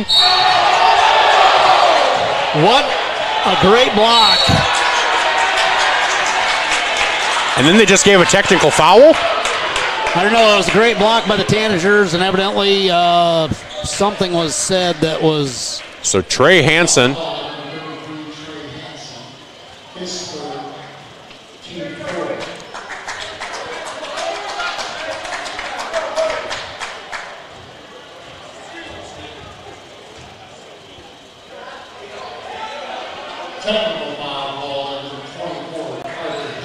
So Carter Hansen then gets a technical foul. So Carter slammed the ball on the ground, and the technical foul is called, is what the referee is saying. But that was a clean block by Carter. It was. Johnson hits the technical foul free throw. Well, he has another one coming up. And then they'll get to shoot free throws on the foul as well. Yep. And that one does not go in. To the chagrin of the Vermillion faithful.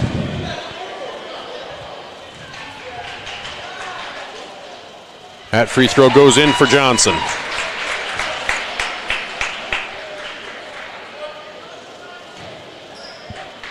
How many technical foul shots do we get here? This is the 4th. Yeah. Were there 2 technical fouls? Or did they let him shoot? Oh, because they inbound, they get the possession. So that's why nobody could rebound, because there was a possession. No possession to give. So it's a 4-point lead for the Tanagers. 2:57 to go. Jaden Schwann with the ball, guarded by Trey Hansen. Turner Thompson over to Schwann. Schwann has that knocked away by Carter Hansen. Good defense by Carter. Sometimes it's better to be lucky than good. Yep, blocked it with the back of his hand. He didn't even know he did. Exactly. 2:37 to go. 4-point lead for. A lot of contact. And that's going to be Keegan Tracy's 4th personal. So if Keegan's going to be on Trey or Carter, they just need to take it to the hoop and see if they can get that 5th foul on him. Well, that technical foul put Groton area into the bonus too. Yep. First free throw by Trey, up and good. Giving Vermillion a 5-point lead, 65-60. And Trey's second free throw is short. So 2:31 to go, 5-point lead for Vermillion, 65-60. Keegan Tracy with the ball, gets it over to Turner Thompson. Long three by Ryder Johnson, no good. Rebound there by Trey Hansen. Good possession, one and done. That's exactly what the Tanagers needed. And work it down to under 2 minutes here. 2:11 to go. Yeah, work the clock. No sense in being in a big hurry here, but you got to have a good shot. And that's going to be a foul on Ryder Johnson. That'll be his second. Carter Hansen will go to the line to shoot 2. Like you said, free throws are going to be huge. They are huge, and Groton area is not letting up defensively. You know, every foul you're going to get foul shots, but they are playing blanket defense. And Carter hits the first one.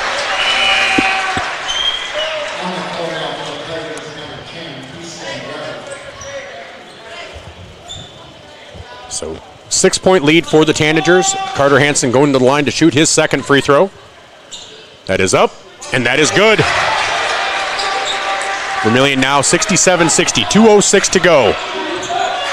A stop here for the Tanagers will go a long way. It really will. So now in there is Easton Weber. That three-point attempt, no good. Rebound there by Trey Hansen.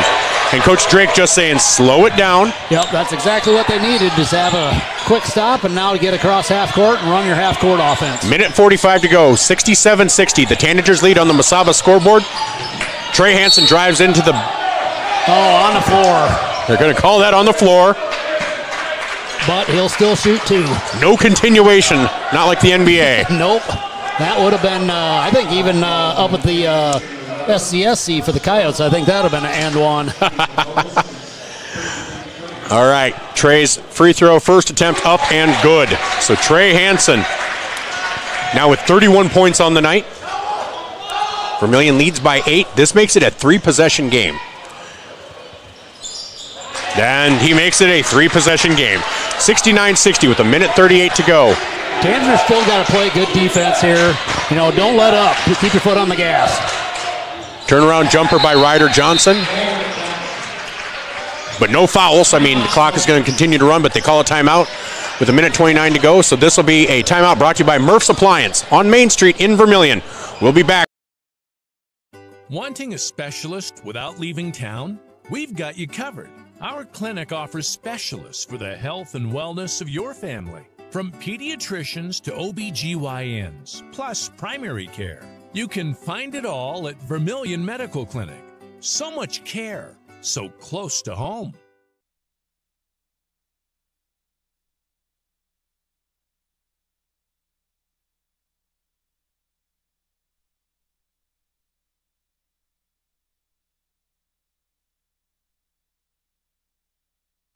Welcome back to Real Housewives of the Birdcage.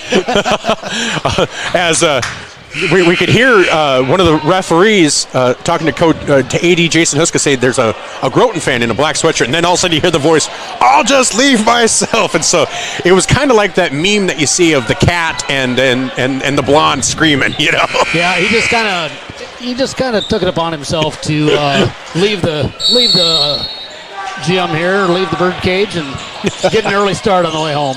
So Vermillion with the ball, and that's going to be a foul on the inbound by number 10, Easton Weber. This is going to be a long minute 25. It certainly is. There's going to be a lot of fouls. I mean, free throws on both ends. So Easton Weber with his second personal. Carter Hansen will go to the line to shoot 2. So the Central Farmers Cooperative lineup out there right now: Landon Cerny, Trey Hansen, Carter Hansen, Gabe Larson, and Luke Jensen. And Carter hits the first free throw, gives him 17 points on the night. You know, usually it's me being vocal at a game. You can ask my wife. Ooh, Carter misses the second. It wasn't me being escorted out of the game tonight. No, exactly. So we're all good. Exactly. Minute 20 to go. Wow, Easton Weber hits the 3. You give him an open look and he'll take it. And so now here's a timeout taken by Groton again. Will take it as well. It's a 30-second brought to you by Murph's Appliance on Main Street in Vermillion with a minute. If you're looking for the perfect fit, Vermillion Vision Care Associates fits like the right pair of glasses. Vision Care Associates has its roots in family eye care, and the doctors are well known for being primary eye care providers. With the ability to treat and diagnose a variety of settings, Vermillion Vision Care Associates is the right fit for you. Plus, they can fit you into a new pair of glasses, sunglasses, or contacts that feel just right. With continuing education, see the best doctors at Vermillion Vision Care Associates. Welcome back to Vermillion Tanager Basketball, brought to you by First Dakota National Bank. I'm Michael Schumacher alongside Chad Peterson. That timeout brought to you by Murph's Appliance. Minute 14 to go. Vermillion leads 70-65. And Trey Hansen with the ball. Guarded there by Keegan Tracy, now out by midcourt. Tracy with 4 fouls. It feels like maybe you might be able to try to take advantage of that. We have now a minute to go on the Masaba scoreboard. 20 seconds on the shot clock. Trey picks up his dribble. Landon Cerny up and good with the shot. Nice court awareness by both Cerny and Hansen. Back to a 7-point lead for the Tanagers, and a missed shot by Ryder Johnson. Rebound by Luke Jensen. 42 seconds to go, and that's going to be a foul by Becker Bosma. That'll be Bosma's third. And Trey Hansen will go to the line to shoot two. Exactly what we were talking about. Trey Hansen creating opportunities not only for himself but for his teammates. Come down the lane, you get 2 or 3 guys on you, and you see the cutting Landon Cerny down the lane to get an easy bucket. Well, not really easy bucket. I mean, he had over the top of an outstretched arm, so really a good bucket by Landon. First free throw by Trey, up and good.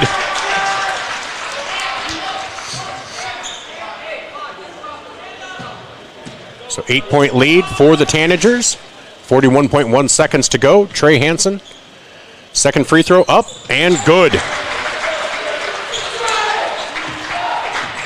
Trey has 19 points from the free throw line tonight.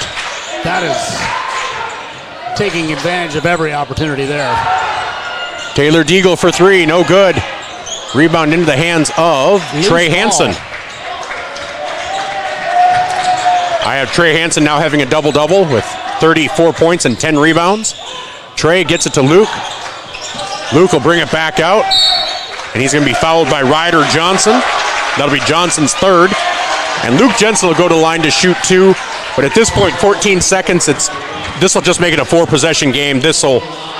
I don't know that there was any doubt, but this will officially seal it. You can't get 4 possessions in 14.3 seconds. Yeah, I think Luke could have taken that to the hole, but he knew the awareness of where he was on the court and how much time was on the clock, so he chose to dribble it back out, take the foul, and take his chance at the line. He does get 1 of 2. 7 points on the night for Luke. And 11 seconds to go. Ryder Johnson for 3, no good. Rebound into the hands of Trey Hansen. And that's the way the game will end. Vermillion will win. Did they count that? It should have counted, but he called it off. Wow. I think he had it off. Yeah, it looks like they did call it off. So Great victory here for the Tanagers against a really tough, scrappy Groton area team. Yeah, that was a great game. Ends up being a 10-point victory for the Tanagers. And great for seed points. Great because you battled a team with so much size. Has to be great for this Tanager squad's confidence. We'll talk to Coach Drake later on in the postgame show. We'll take a quick break, and we'll be back right after this on ESPN Radio 101.5 FM, 1570 AM, and Vermillion's. Whether you're in the market to purchase a new home for your family, you want to sell your existing home, or you're a student looking to rent an apartment, Dakota Realty and Property Management can fit your needs. Being locally owned and with over 150 years of combined experience, they are the experts at helping you find your new home. Go to Dakota Realty and Property Management because they like what they do. Dakota Realty is a proud supporter of Vermillion Athletics. Dakota Realty and Property Management, located at 125 East Cherry Street, Vermillion.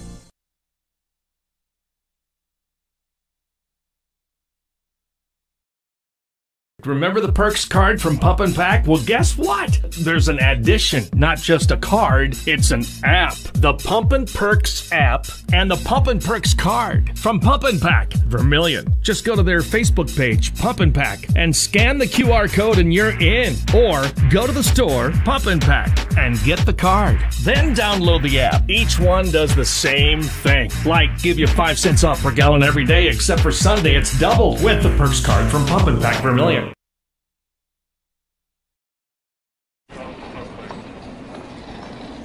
Nice. Maytag appreciates a compliment, but this Maytag washer isn't just eye candy. Wow. Inside, it's got the capacity and power to handle even the mightiest loads. I love this. Yeah, she's a beaut. It's a he. How do you know? Don't worry about it. Find Maytag products and the industry's best appliances at your local dealer. Murph's Appliance, downtown Vermillion.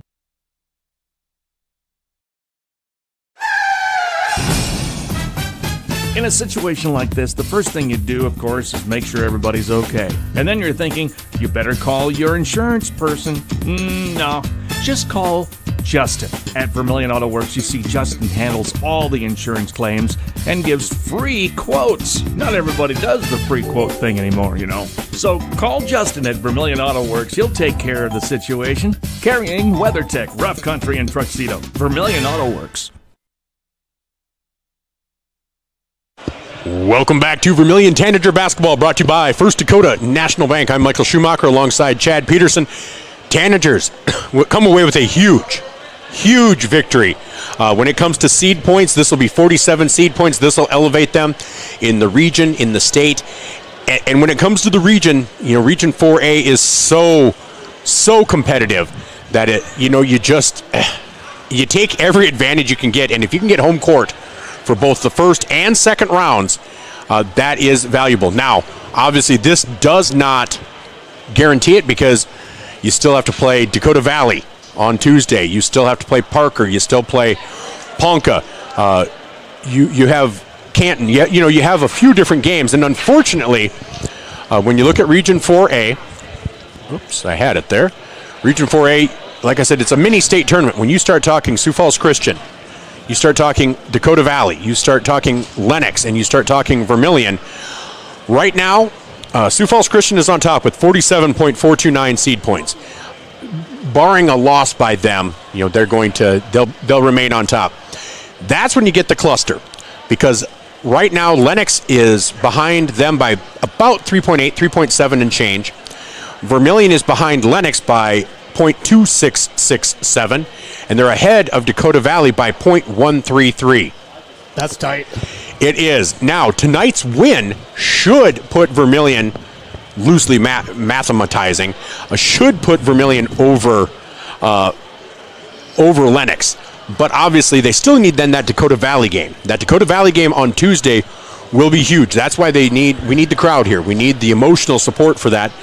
Because if they can beat Lennox, that's worth 47 seed points as well. Yeah, we really do. The Birdcage needs to be rocking on Tuesday, senior night for the girls and the boys. Great atmosphere inside here, and I think especially with the rival game with DV, come out, support Tanagers, and if you can't get out, watch the game on YouTube and give us a shout out, because I tell you what, this is the home stretch for the Tanagers. That it is. And so, after that, then they play Ponca, a team out of Nebraska with, I think, an 11-2 record right now. And so there's another chance at 47 seed points, and that all sounds great. So if you win all three of those, but you're basically stacking up, because then your last two games are against Canton and Parker. Canton is 2-13. Parker is 3-12, so your maximum seed points that you can earn with a victory is 41. Right. So then it just becomes a game of math. But we do have Coach Drake here, so we're going to talk to him for just a second.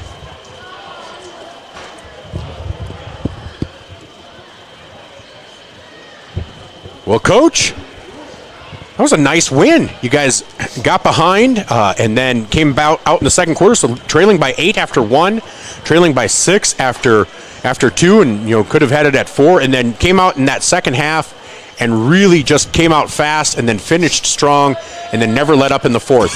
What's as a coach, what's your takeaway from it? Because I also know that there were plenty of what might, as a coach, you're going to say some mental errors, these little things that if this had gone the other way, you would have been like, you're looking at this and you're looking at that.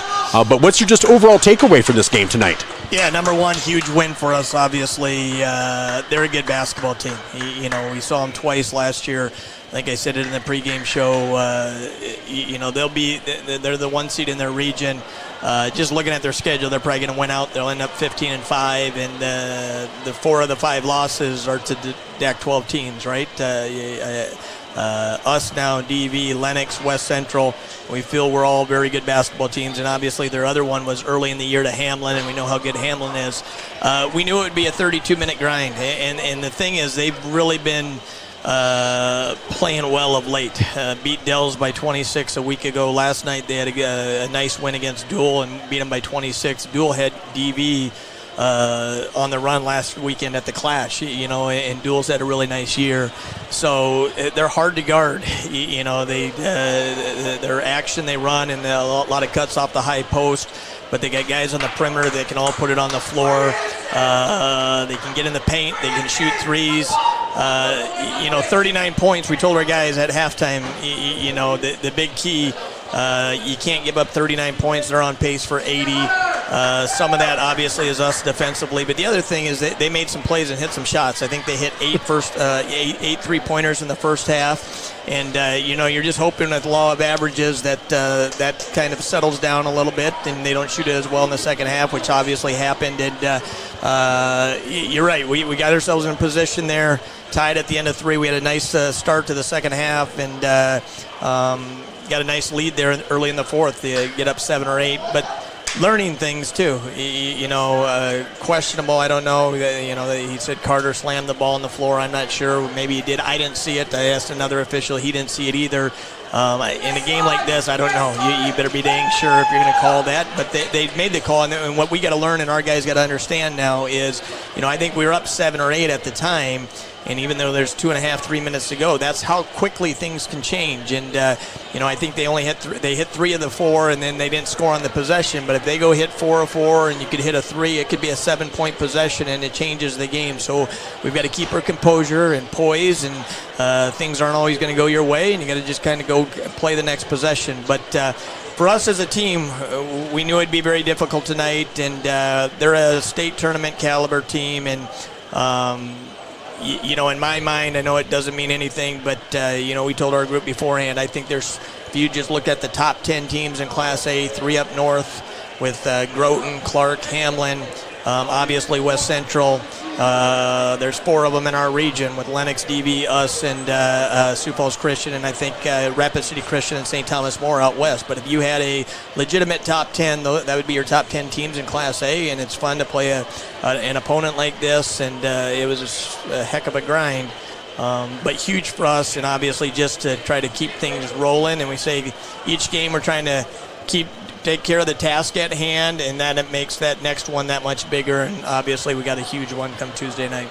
Well, that's exactly right, and we're going to talk about that. Just a quick question on there was a play down on the far court from where we are. I think I know where you're going with this one. Where the official that's there doesn't, but the official back by the scorer's table made a call. What was he saying? Out of bounds, or what was he trying to say? Yeah, he said he's out of bounds. Obviously, in my opinion, and I think most everyone, and if you ask most officials, and I'm not, it's hard to officiate, obviously, but wasn't his call anyway.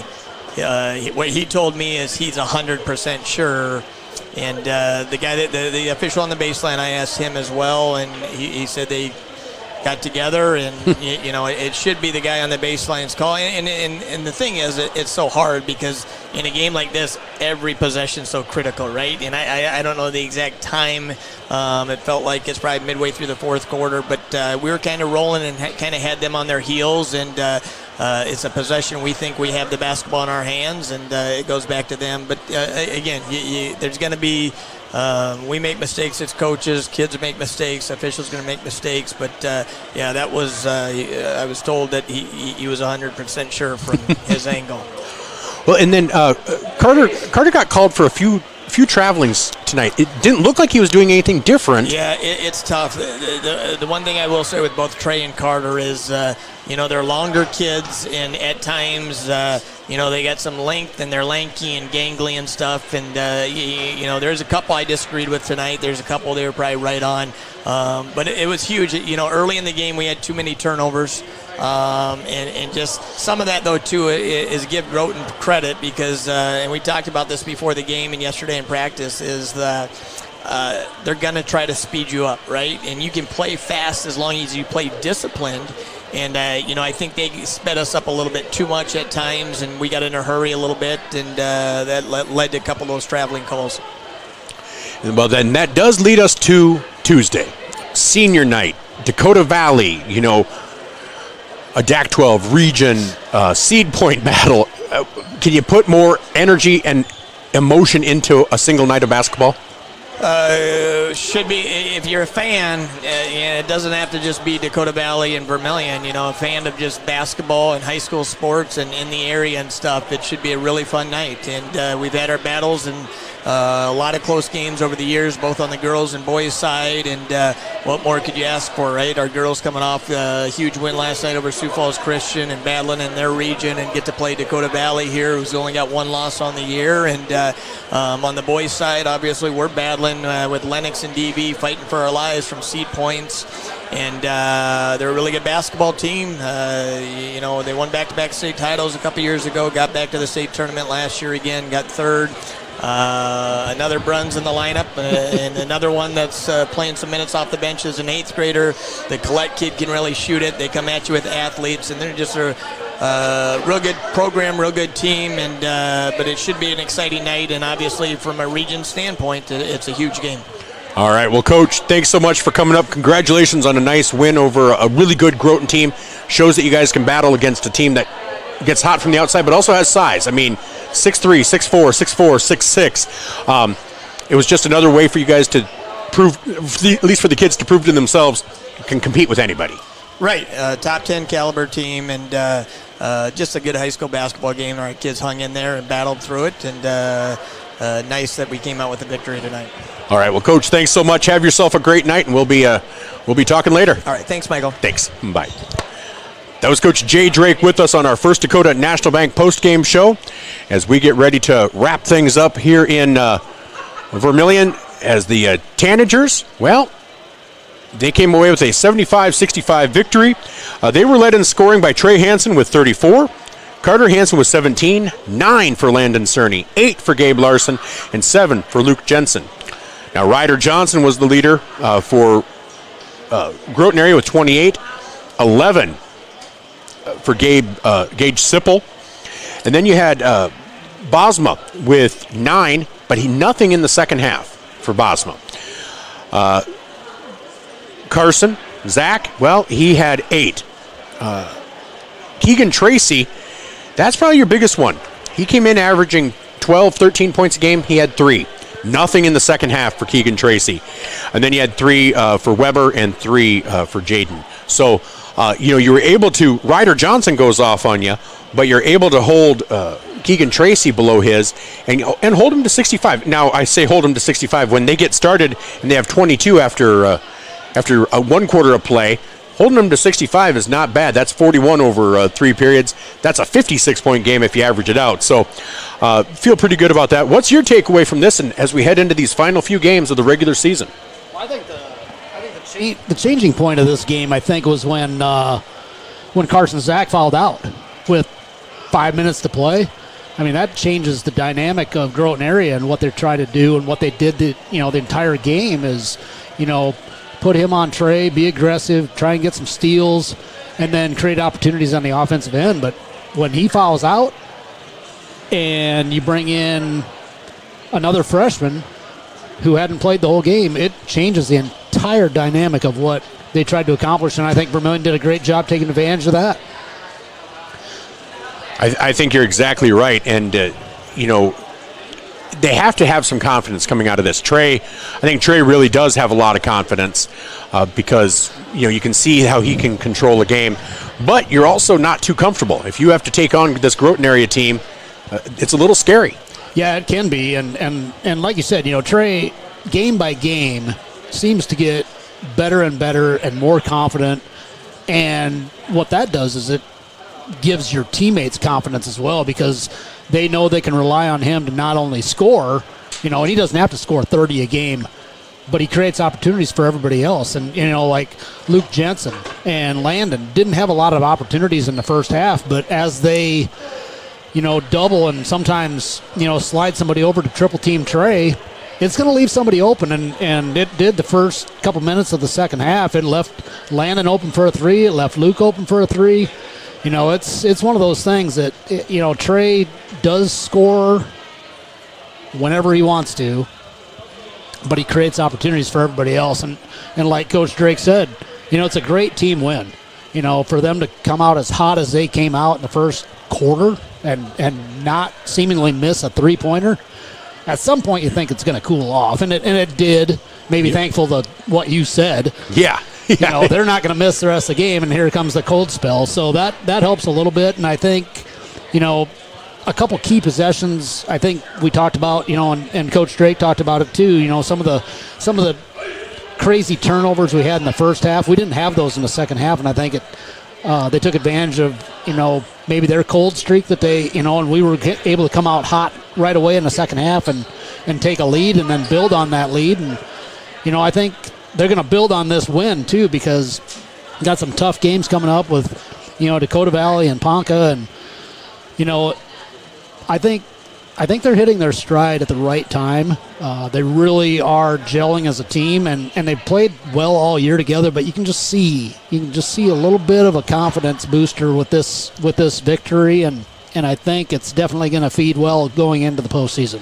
I think so too, and so I'm looking forward to it. It's going to be a fun ride.